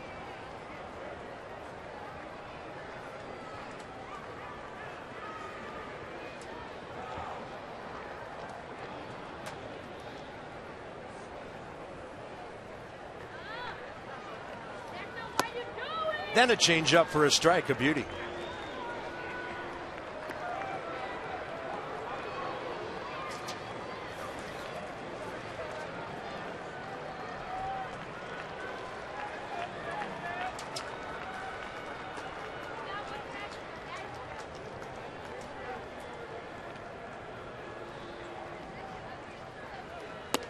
Swing and a miss. The Nats win another series. It'll be a short flight for them to San Diego and a very long flight for the Diamondbacks to Philadelphia. Drew Storen, 10th save of the year. 12-3 in their last 15. What a luxury it is to have a guy like Michael Taylor on your bench. Organizational depth at its finest. So I tweeted earlier today, a DC hat trick would be nice. Check that box, and Nats took care of business. Let's go Caps. Let's go Wiz. You're up next. Let's do this. And let's go DC United. Make it a 4th spot. Why not? Jason Worth, the 3 spot early in the game. The Nats got a Tyler Moore pinch hit home run later. And the Taylor Grand Slam after WERTH. The young guys came through today. For FP and Dan, Bob Carpenter. 9:30 Nats Extra from San Diego tomorrow night. This has been a presentation of Masson. Bombs away in Phoenix. See you later.